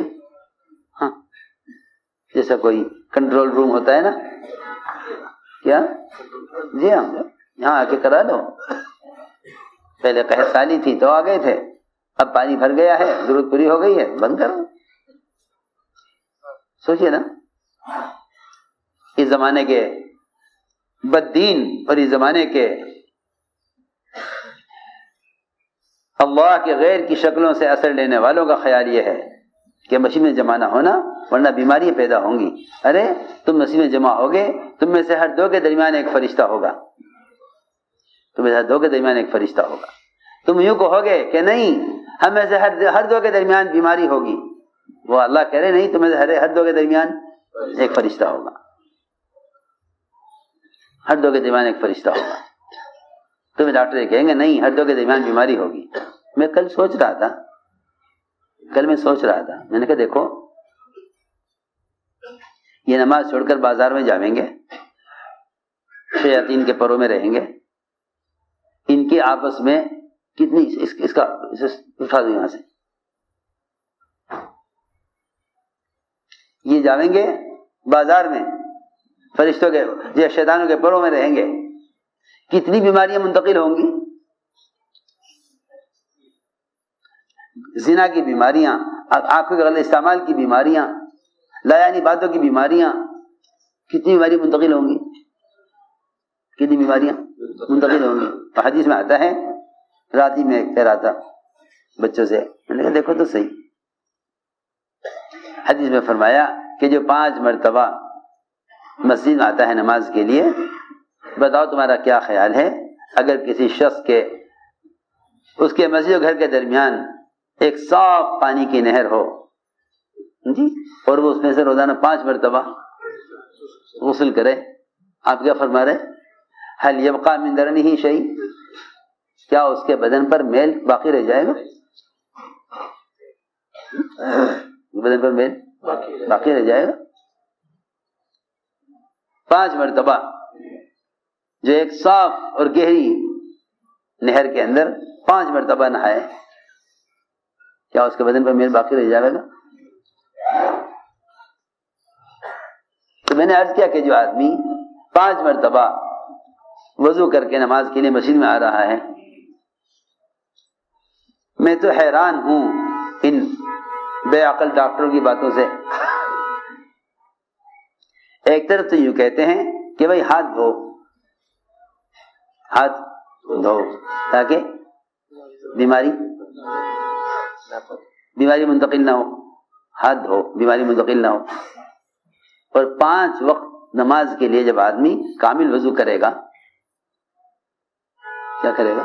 کامل وضو کرے گا، ہاتھ پہنچے تک نہیں کوہنی تک دھوے گا، ہاتھ پہنچے تک نہیں بلکہ کوہنی تک دھوے گا.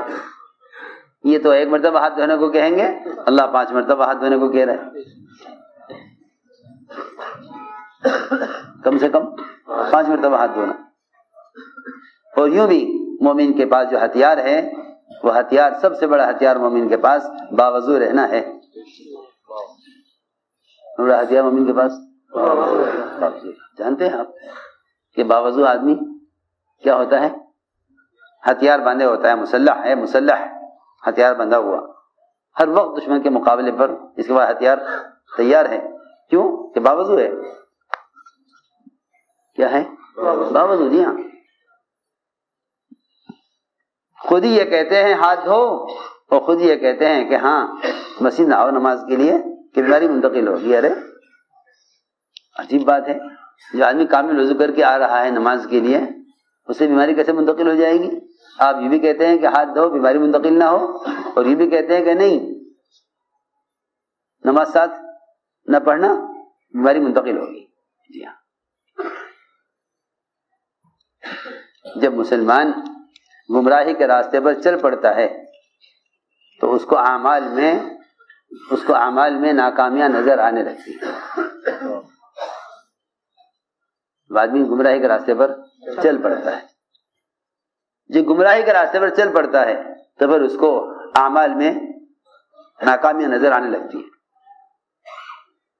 یہ گمراہی کی سب سے بدترین شکل ہے، یہ گمراہی کی سب سے بدترین شکل ہے کہ اعمال میں نقصان نظر آنے لگے. اور یہ ہدایت کی سب سے عمدہ شکل ہے کہ اسباب میں ناکامیاں نظر آنے لگیں. ہماری بات توجہ چاہتی ہے، یہ ہدایت کی سب سے اعلیٰ شکل ہے کہ اسباب میں ناکامیاں اور گناہوں میں ہلاکتیں نظر آنے لگیں یہ ہدایت کا راستہ ہے، یہ ہدایت کا راستہ ہے۔ اور کسی بھی عمل میں اگرچہ وہ عمل سنت ہی کیوں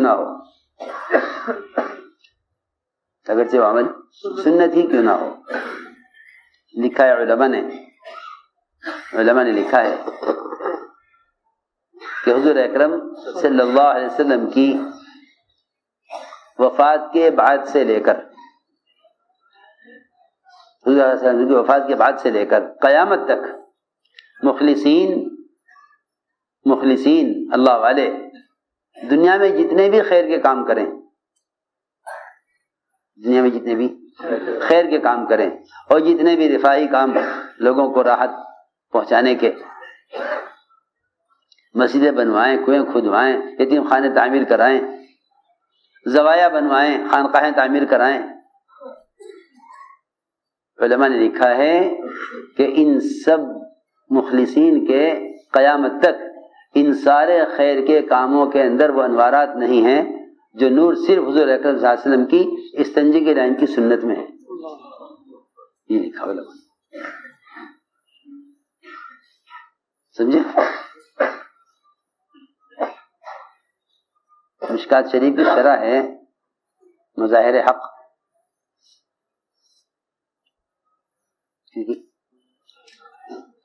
مشکات شریف کی شرح ہے مظاہر حق، اس میں لکھا ہے سنت اور بدعت کے فرق میں، کہ سنت میں اور بدعت میں کیا فرق ہے، اگرچہ وہ بہت اچھی بدعت کیوں نہ ہو، ہاں بھائی اچھے کام ہیں، یہ اچھے کام ہیں، اچھا کام ہونا الگ چیز ہے،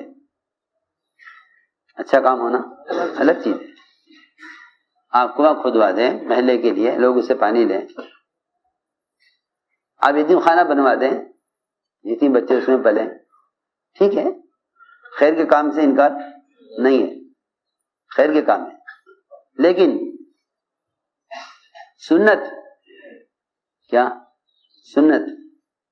جس کو آپ نے خود کیا، وہ سنت عمل جس کو آپ نے خود کیا، اس سنت کے صرف بیت الخلاء میں استنجا کرنے کا جو طریقہ ہے آپ کے ہاتھ سے اور آپ کے جسم سے جو عمل ثابت ہوا ہے اور ظاہر ہوا ہے، اس کے انوارات قیامت تک مخلصین کے ان سارے خیر کے کاموں سے زیادہ نور لیے ہوئے ہیں۔ یہ لکھا علماء نے۔ ہم نے اسی لیے عرض کیا کہ لوگ خیر کے کاموں میں، رفاہی کاموں میں حصہ لے لینے کو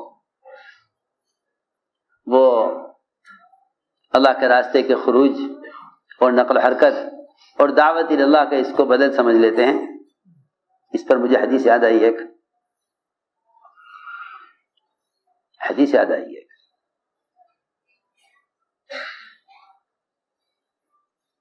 امام المحدثین ابو ہریرہ رضی اللہ تعالی عنہ فرماتے ہیں کہ ایک شخص آیا حضور اکرم صلی اللہ علیہ وسلم کی خدمت میں اور آ کر عرض کیا کہ یا رسول اللہ،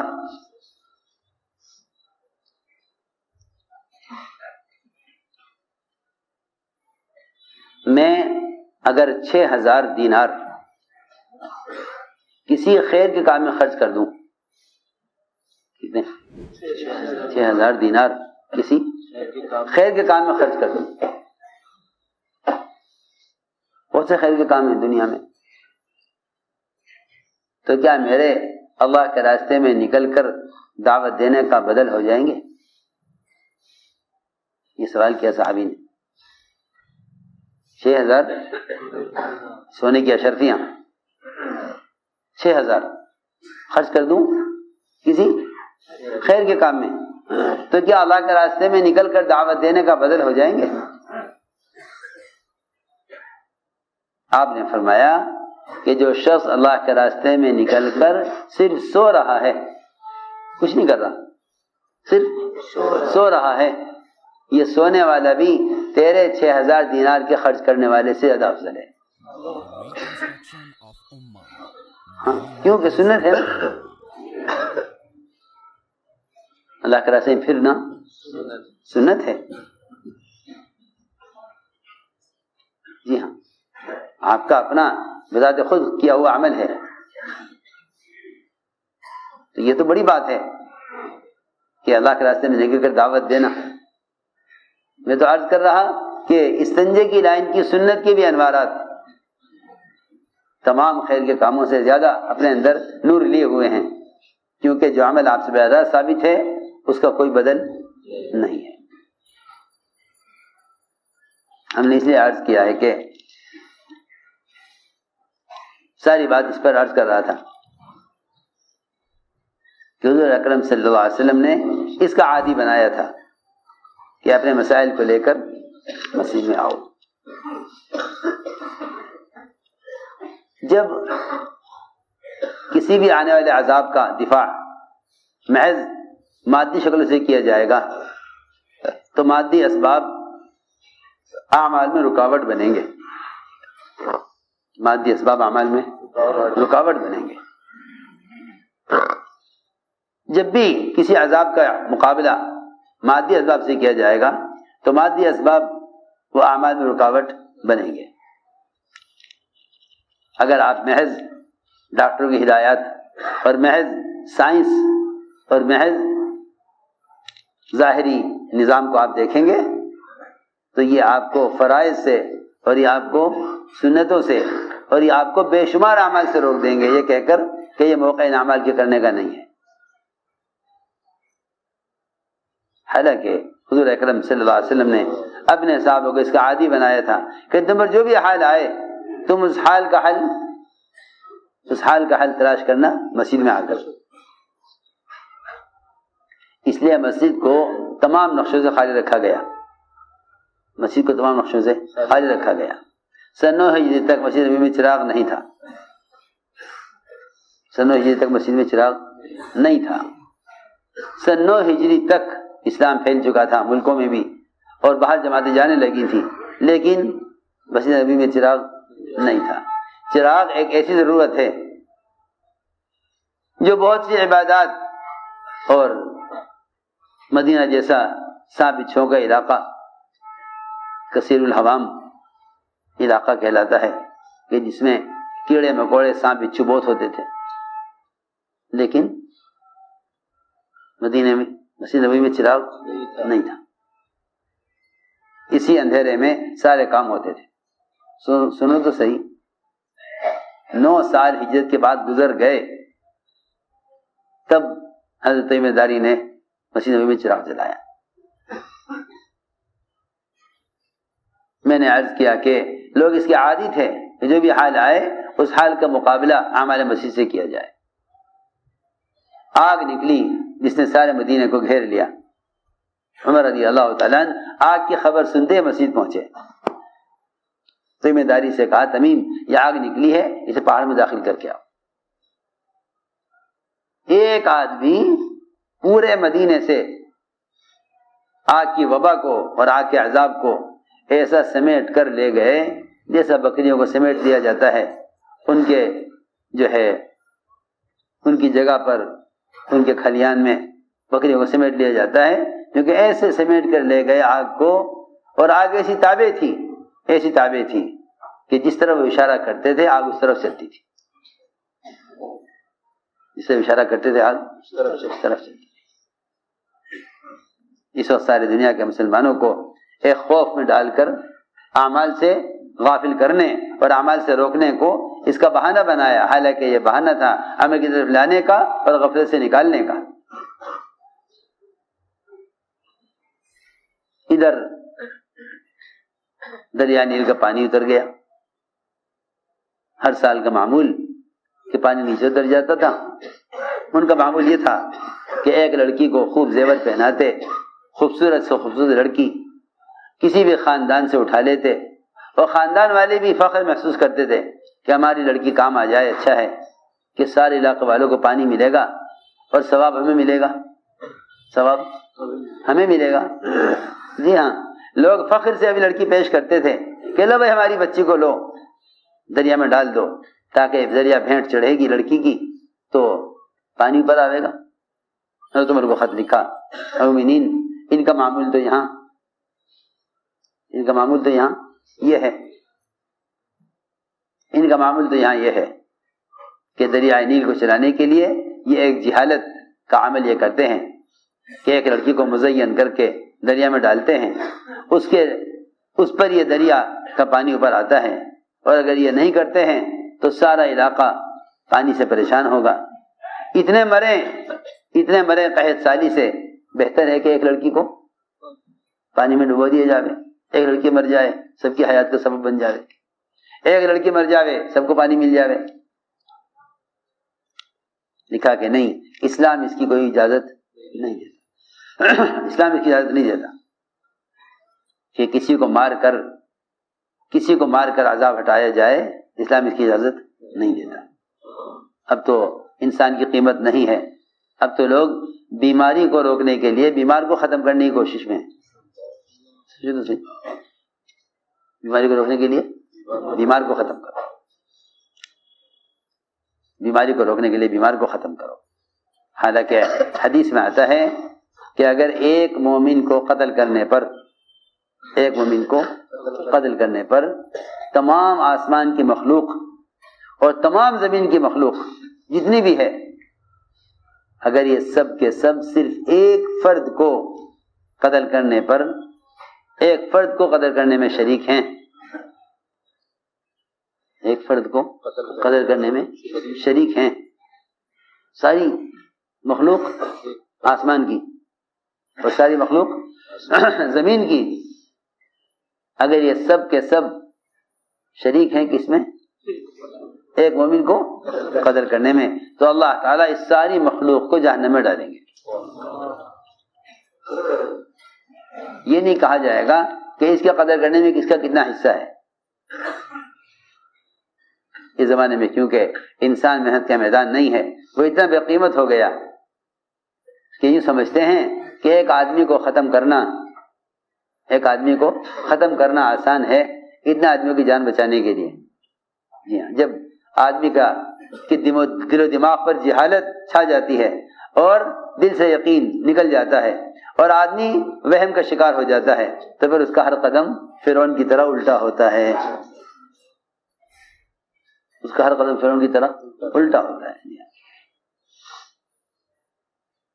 میں نے عرض کیا کہ جب عمر کو پتہ چلا کہ ان کا معمول یہ ہے، حضرت عمر نے دریا کو خط لکھا۔ کس کو؟ جی ہاں، مصر والوں کو خط نہیں لکھا کہ وہاں کے لوگوں کو خط لکھتے بھائی ایسا مت کرو، نہیں، بلکہ خط بس دریا میں لکھا براہ راست۔ نہ وہ پڑھنے کے قابل ہے نہ وہ عمل کرنے کے قابل ہے، وہ تو پانی ہے، اسے کیا معلوم کہ خط میں کیا ہے۔ جی ہاں، خط لکھا دریا کے نام براہ راست۔ اگر تیرا چلنا اپنی مرضی سے ہے تو ایک قطرہ بہ کر دکھلا، اور اگر تیرا چلنا اللہ کے امر سے ہے تو عمر تجھے حکم دیتا ہے کہ اپنی عادت ختم کر۔ میں نے تو ساری بات اس پر عرض کی ہے کہ ہر مسئلے کو لے کر مسجد سے حل کرایا جاتا تھا، اسی لیے فرمایا احملوا حوائجکم علی المکتوبہ، احملوا حوائجکم علی المکتوبہ، کہ اپنے مسائل کو مؤخر کیا کرو فرض نمازوں تک، اپنے مسائل کو مؤخر کیا کرو فرض نمازوں تک، اپنے مسائل کو مؤخر کیا کرو فرض نمازوں تک۔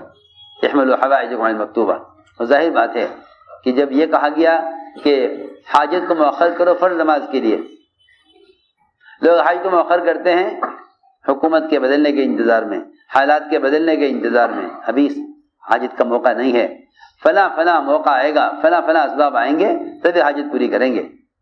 تو خود تو صحیح، لوگ تو اپنی حاجت کو مؤخر کرتے ہیں سبب کے لیے، اور اللہ تعالیٰ منتظر ہیں کہ یہ مجھے عمل پیش کرے اور میں حاجت پوری کروں۔ جی ہاں، یعنی وہ لوگ کامیاب کیسے ہو سکتے ہیں جو فرائض کو مؤخر کر دیں حاجت کے لیے؟ کامیاب تو وہ ہوں گے جو حاجت کو مؤخر کر دیں فرائض کے لیے، اسباب کو مؤخر کر دیں فرائض کے لیے۔ کامیاب وہ ہوں گے جو حاجت کو مؤخر کریں فرائض کے لیے، ناکام وہ ہوں گے جو فرائض کو مؤخر کریں حاجت کے لیے۔ کہ نہیں بھائی ابھی اس فریضے کا ادا کرنے کا موقع نہیں ہے. فرماتے ہیں عبداللہ بن مسعود رضی اللہ تعالیٰ عنہ احملوا حوائجکم علی المکتوبہ کہ اپنی حاجتوں کو فرض نماز کے لیے مؤخر کر دو. اپنی حاجت کو فرض نماز کے لیے مؤخر کر دو. بے حاجت پیش آئی ہے کیا ٹھیک ہے ظہر کی نماز میں کتنی دیر ہے کہ جی ظہر کی نماز اتنے بجے ہوگی ٹھیک ہے. ظہر کی نماز کے لیے جب مسجد جائیں گے تو نماز کے بعد اللہ سے اس حاجت کو مانگیں گے. حضور اکرم صلی اللہ علیہ وسلم نے بار بار مسجد آ کر بار بار دعا مانگ کر اللہ سے بار بار کھانا مانگا جبکہ آپ کے لیے آسمان سے کھانا تیار اترتا تھا. روایتوں میں ہے گرم کھانا ڈبے میں بند آسمان سے آپ کے لیے اتارا گیا. آپ نے اس میں سے آپ نے کھانا کھایا اور باقی کھانا آپ نے آسمان پر واپس کر دیا. اچھا وہ کھانا آسمان پر اور یہ فرمایا کہ میں نے آسمان پر کھانا واپس کر دیا ہے. اگر میں اس کھانے کو واپس نہ کرتا تو قیامت تک نہ یہ کھانا ختم ہوتا نہ یہ سڑتا کیونکہ جنت کا کھانا ہے نہ سڑنے والا نہ ختم ہونے والا. جی ہاں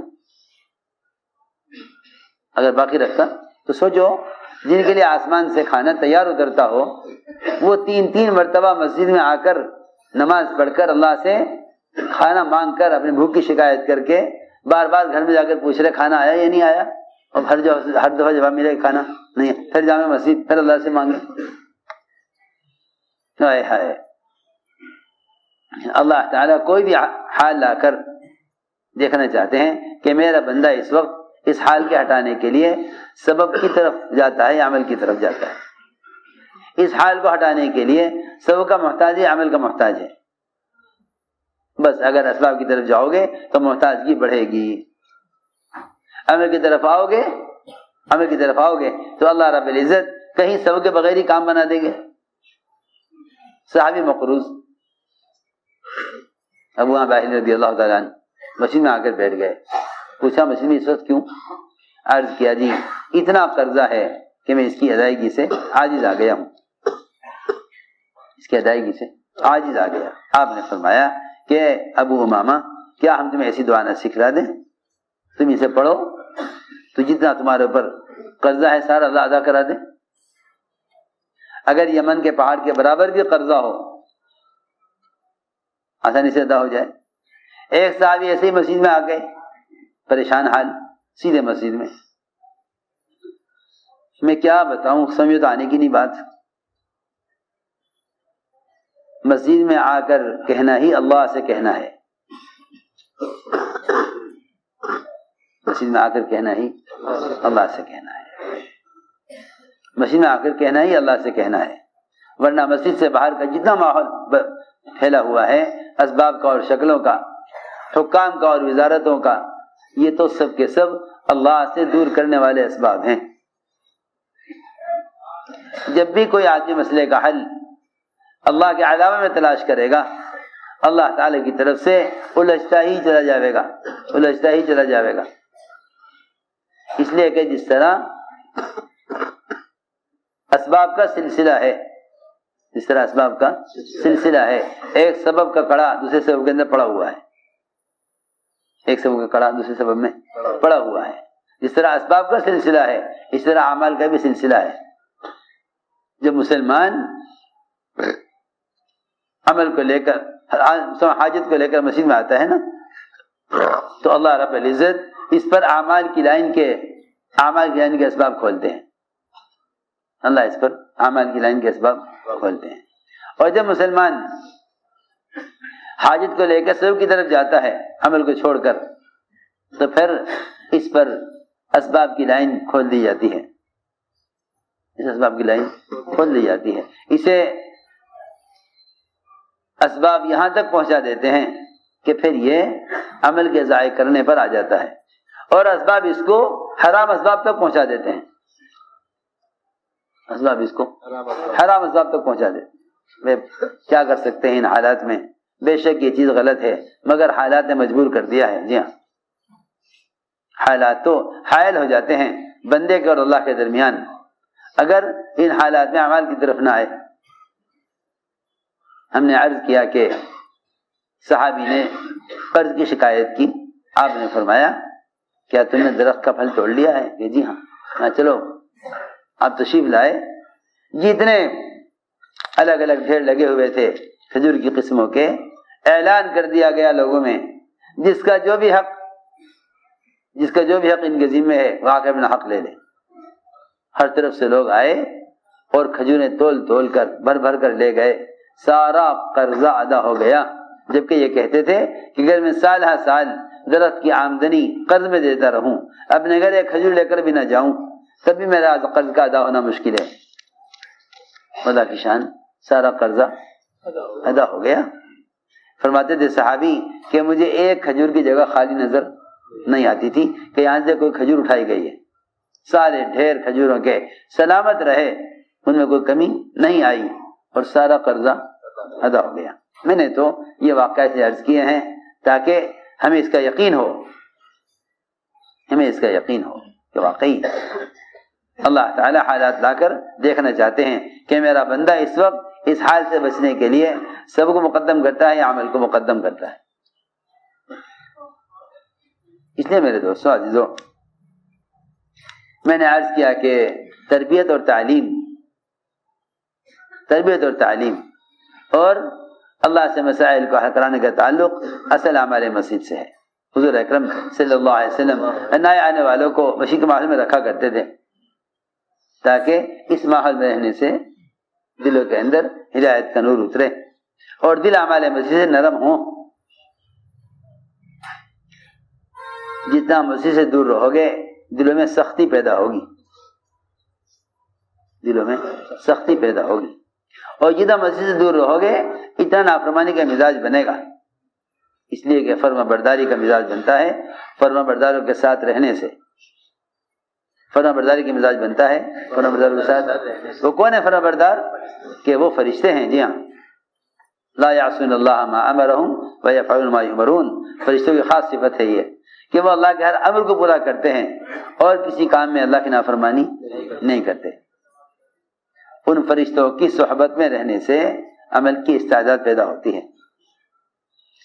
فرشتوں کے پروں میں رہنے سے عمل کی استعداد پیدا ہوتی ہے. اس لیے حضور اکرم صلی اللہ علیہ وسلم کا یہ ہمیشہ معمول رہا کہ جن میں عمل کی رغبت نہ ہو انہیں مسجد میں رکھو. وفد ثقیف نے اسلام تو قبول کر لیا، فرائض سے انکار کر دیا. اسلام قبول کر لیا، مسلمان تو بن کر رہیں گے، لیکن فرائض سے انکار کر دیا. حضور اکرم صلی اللہ علیہ وسلم نے ان کو مسیح کے ماحول میں رکھا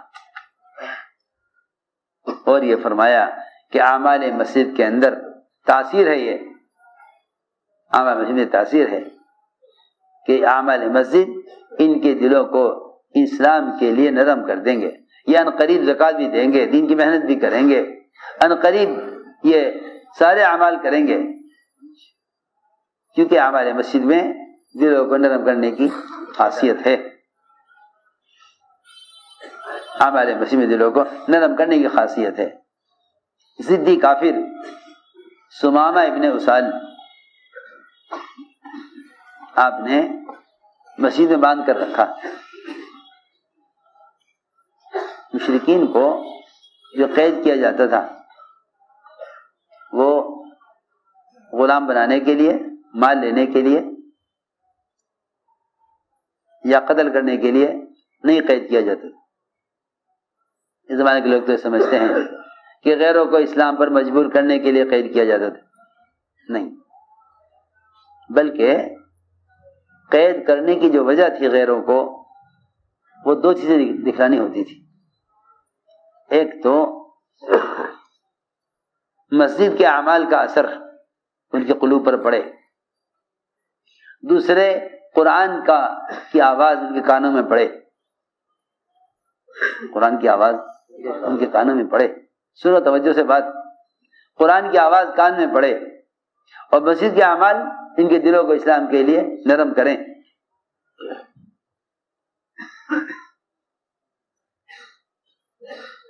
اصل مقصد یہ ہوتا تھا کہ ان کے دل اس ماحول میں آ کر اسلام کے لیے نرم ہو جائیں، ورنہ غلام بنانے، باندیاں بنانے، قتل کرنے کے لیے نہیں۔ ثمامہ بن اسال کو آپ نے باندھ دیا مسجد میں باندھ دیا۔ انہوں نے کہا جی قتل کر دو، اسلام نہیں قبول کروں گا، اور مال لے کر چھوڑ دو تو مال لے لو۔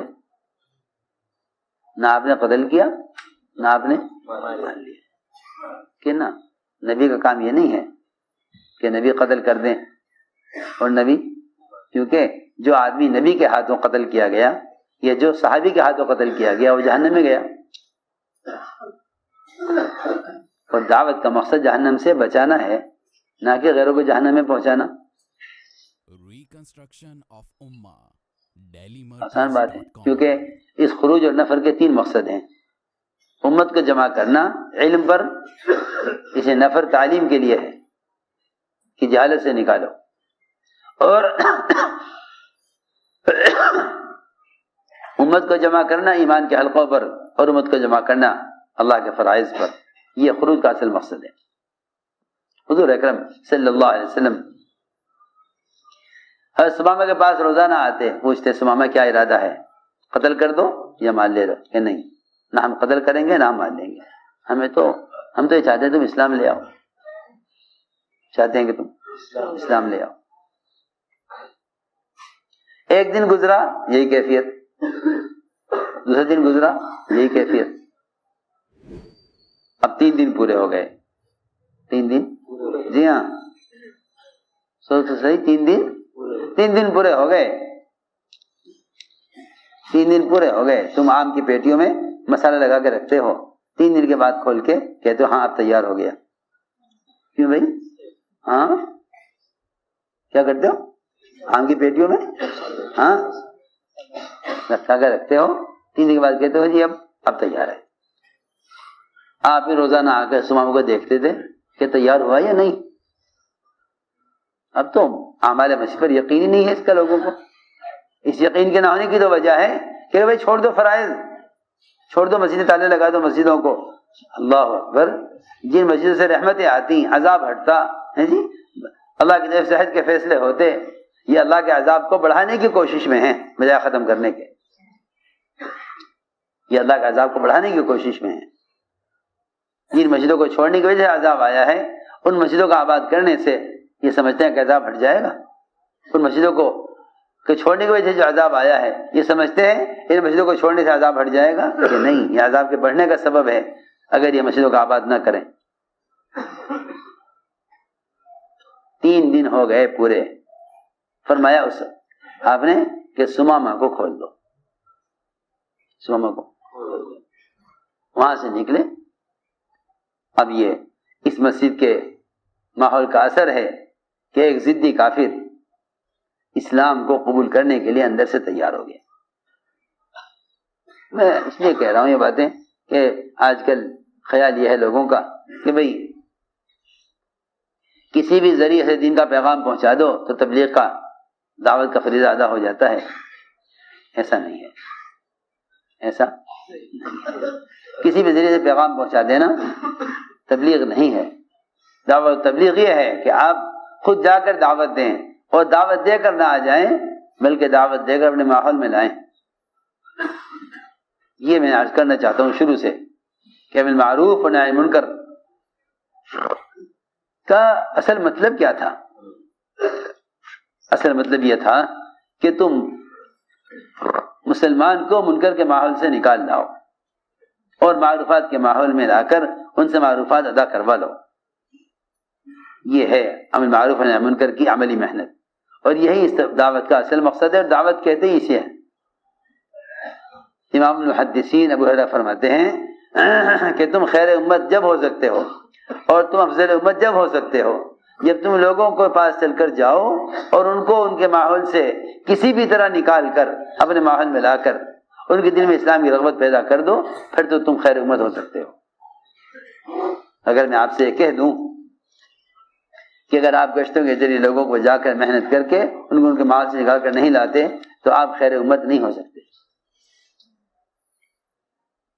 آپ خیر امت نہیں ہو سکتا۔ آپ نماز پڑھیں، روزہ رکھیں، حج کریں، زکوٰۃ دیں، سچ بولیں، تلاوت کریں، سارے کام خیر کے کریں، تہجد پڑھیں، رات کا قیام کریں، ذکر اور عبادت کا اہتمام کریں، آپ خیر امت نہیں ہو سکتے، آپ خیر امت نہیں ہو سکتے جب تک آپ دوسروں کو اعمال پر آمادہ نہ کریں اور دوسروں کو آپ جا کر منکر کے ماحول سے نکال کر معروفات کے ماحول میں نہ لائیں۔ امام المحدثین خود فرما رہے ہیں کہ آپ اس کے بغیر خیر امت نہیں ہو سکتے۔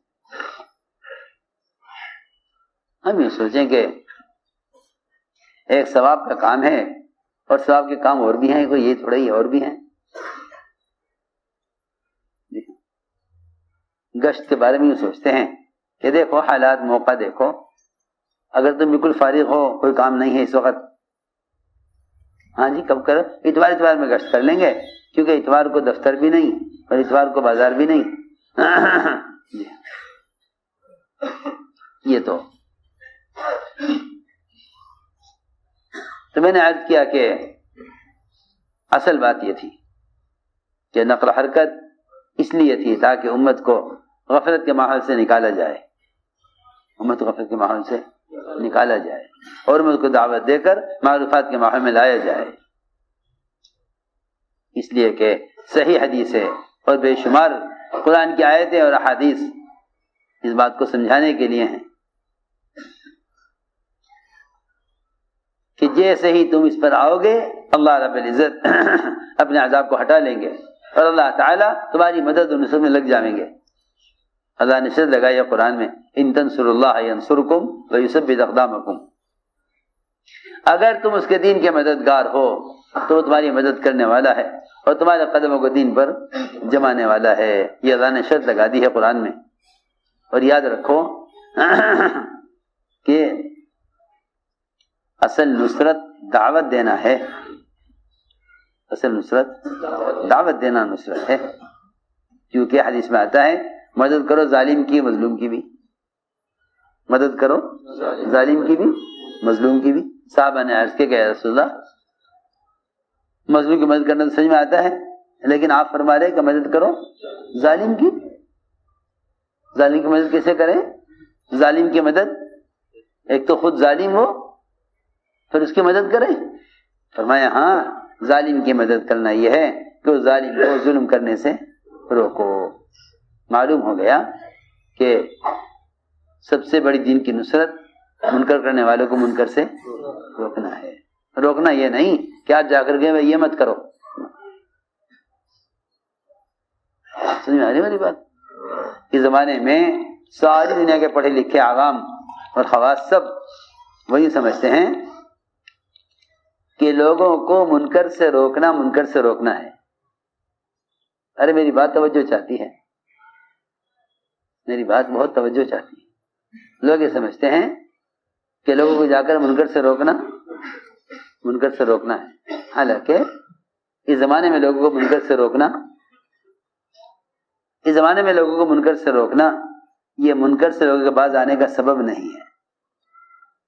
میری بات بہت توجہ چاہتی ہے۔ اس زمانے میں لوگوں کو جا کر منکر سے روکنا یہ منکر سے روکنے کا سبب نہیں ہے۔ یہ تو اس زمانے میں تھا جب لوگوں کو وعیدوں کا خوف تھا، وعدوں کی امید تھی، تو ایک منکر کا اعلان ہوتا تھا مسجد سے کہ لوگوں شراب حرام ہو گئی۔ اس اعلان پہ لوگ شراب چھوڑ دیا کرتے تھے۔ جب تم یہ دیکھ رہے ہو کہ اس زمانے میں منکرات محبوب ہو گئے ہیں، منکرات کیا ہو گئے؟ محبوب، لوگوں کو منکرات سے محبت ہو گئی ہے۔ آپ جا کر منکر سے روکیں گے، منکر کرنے والا آپ کا مقابلہ کریں گے، منکر کرنے والے آپ کا مقابلہ کریں گے۔ میں اس لیے کہہ رہا ہوں کہ یہ زمانہ منکر کے فریضے کو ادا کرنے کے لیے منکر سے روکنا نہیں ہے، بلکہ منکر سے روکنے کے لیے اصل میں منکر کرنے والے کا منکر سے باز آنا یہ نہی منکر ہے۔ روکنا نہی منکر نہیں ہے، منکر کرنے والے کا منکر سے باز آ جانا یہ نہی منکر ہے. امر معروف نہیں ہے کہ آپ لوگوں میں جا کے کہتے آؤ بھائی آؤ نماز پڑھو. امر معروف یہ نہیں ہے، بلکہ امر معروف یہ ہے کہ آپ ایک بے نمازی کے پاس جا کر اس سے ملاقات کر کے اس کی خوشامد کر کے اسے مسجد میں لا کر اس سے نماز ادا کروا لیں. آج آپ نے ایک مسلمان سے نماز پڑھوا لی.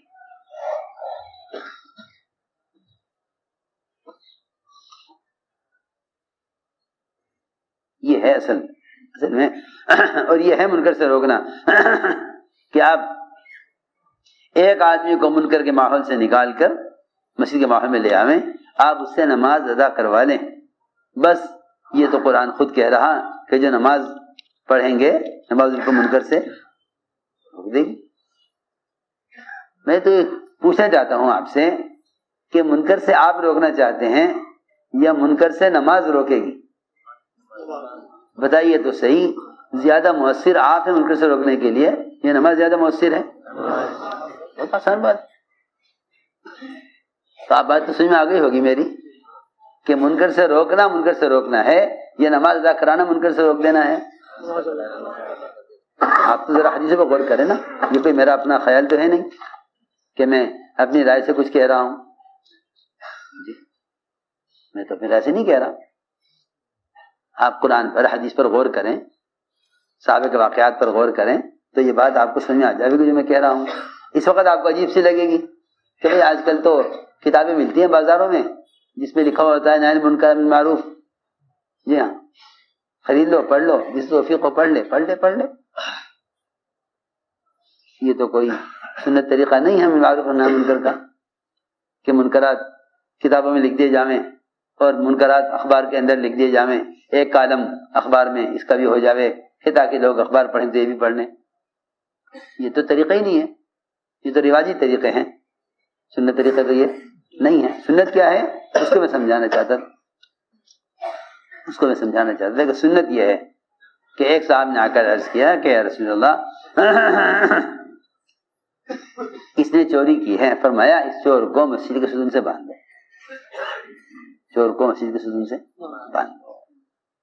ایک نے آ کر کہا جی ایک آدمی نماز پڑھتا ہے اور چوری بھی کرتا ہے. فرمایا اچھا چوری بھی کرتا ہے نماز بھی پڑھتا ہے کہ بس پھر تو عن قریب اس کی نماز کو چوری سے. تو نہی منکر یہ نہیں کہ آپ لوگوں سے کہیں منکر مت کرو. اس زمانے میں جتنا آپس میں جھگڑے اور دوریاں ہیں نا وہ صرف اس لیے ہیں کہ ایک دوسرے کے منکرات کو چھڑوانا چاہتے ہیں حکم دے کر. منکر حکم دینے سے نہیں چھوٹتا بلکہ منکر عمل کرنے سے چھوٹ جاتا ہے. یہ اعضاء منکرات کر رہے ہیں، جب یہی اعضاء معروفات میں استعمال ہوں گے تو منکرات ختم ہو جائیں گے. کیوں بھائی بچے کے ہاتھ میں چھری ہے، آپ ڈانٹے بچے کو پکڑیں پتہ نہیں آپ کو مار دے گا آپ نے مار لے گا. کیوں بھائی بچے کے ہاتھ میں کیا ہے؟ چھری ہے. سمجھدار آدمی وہ ہے جس وقت بچے کی چھری کے پر کوئی نکیر نہ کرے، نہ ہاتھ پکڑے، بلکہ ایک ٹافی لے کے بچے کو دکھا دے یہ دے دو. جیسے ہی اس کا ہاتھ ٹافی کے لیے استعمال ہوگا یقینی طور پر اسے چھری چھوڑنی پڑے گی. جیسے ہی مسلمان کے اعضاء نماز کے لیے استعمال ہوں گے یقینی طور پر وہ منکرات تو منکرات کے الگ اعضاء تو ہے نہیں، یہی اعضاء ہیں جو استعمال ہوں گے معروفات کے لیے، یہی اعضاء استعمال ہوں گے منکرات کے لیے. کسی آسان بات ہے. اس لیے ہم کہتے ہیں کہ ہمارے یہاں تبلیغ میں گشت کا موضوع وہ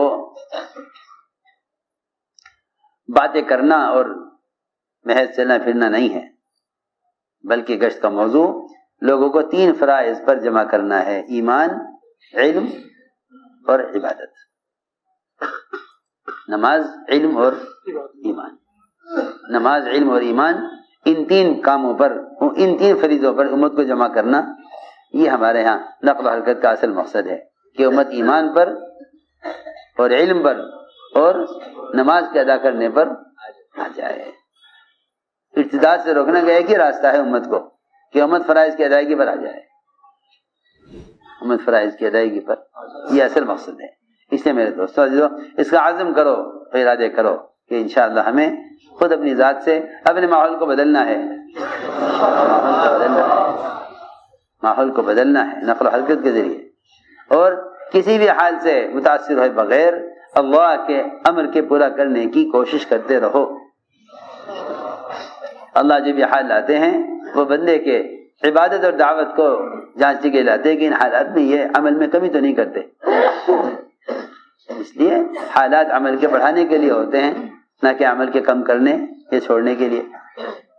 بس اب ارادے کرو، عزم کرو کہ انشاءاللہ ہمیں اپنی ذات سے کرنا ہے اور ساری امت، ساری انسانیت تک دین کی اس محنت کو پہنچانا ہے۔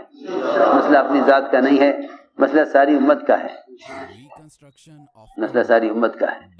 اس لیے DailyMarkers.com. ہمت کر کے قدم اٹھاؤ۔ جو علماء ماشاءاللہ سال لگائے ہوئے ہیں وہ اپنے آپ کو عرب سال کے لیے، جو علماء 4 مہینے جو ہے سال کے لیے آئے ہیں وہ سال پیش کریں، جو 4 ماہ لگائے ہوئے ہیں ان کو چاہیے کھلے خرچ کے ساتھ اپنے آپ کو باہر کے ملکوں کے لیے تیار کریں۔ اللہ سے راستے کھلوانے ہیں، بیٹھ کر راستہ کھلنے کا انتظار کرنے سے راستے نہیں کھلا کرتے۔ اللہ تعالیٰ دیکھنا چاہتے ہیں جو رکاوٹ میں قدم اٹھاتے ہیں وہ راستہ کھلواتے ہیں، جو رکاوٹ میں قدم اٹھاتے ہیں وہ راستہ کھلواتے ہیں، جو راستہ کھلنے کا انتظار بیٹھ کر کرتے ہیں وہ راستے بند ہونے کا ذریعہ بنتے ہیں، جو راستے کھلنے کا انتظار بیٹھ کر کرتے ہیں وہ راستے بند ہونے کا ذریعہ بنتے ہیں، جو رکاوٹوں میں قدم اٹھاتے ہیں وہ راستے کھلوا لیتے ہیں۔ اب اس لیے ہمتیں کرو، قدم اٹھاؤ، فرماؤ ہمتیں کر کے کہ ہمیں معروف و نہی عن منکر کی عملی محنت کے لیے کون کون تیار ہے، فرماؤ۔ علماء سال لگائے ہوئے ہیں، 12 سال کے لیے اپنا جی زکریا کہاں سے؟ تمل ناڈو سے، دوسرے سال کے لیے، عرب سال کے لیے۔ کہاں سے فراغت ہے؟ فراغت کہاں سے؟ تمل ناڈو سے۔ اللہ قبول کون فرمائے۔ سے مدرسے سے؟ دارالعلوم سے۔ ماشاء اللہ، اللہ قبول فرمائے۔ جی محمد علی کہاں سے؟ جے پور سے۔ اللہ قبول اللہ قبول فرمائے۔ بیٹھ جاؤ۔ آپ کہاں سے بھائی؟ عبدالعظیم کہاں سے؟ بھوپال سے، دوسرے سال کے لیے، 2 مہینے میں مستورات کے لیے۔ اللہ قبول فرمائے۔ جی اور فرمائے۔ محمد اشرف جی بھائی کہاں سے؟ تمل ناڈو سے، دوسرے سال کے لیے، 4 مہینے کے لیے۔ اللہ قبول فرمائے۔ 5 ماہ کے لیے کہاں سے؟ پانڈوچیری سے۔ ماشاء اللہ، پوری جماعت ہے۔ خرچ کتنا ہے؟ کھلا خرچ، اللہ قبول فرمائے۔ جی اور فرمائے۔ 5 مہینے کہاں سے؟ تمل ناڈو سے۔ ماشاء اللہ، خرچ کھلا خرچ، اللہ قبول فرمائے۔ جی آپ کہاں سے؟ 2 مہینہ ماہ مصروفات۔ کہاں سے؟ کرناٹک سے، میسور سے، ماشاء اللہ، بیدر سے۔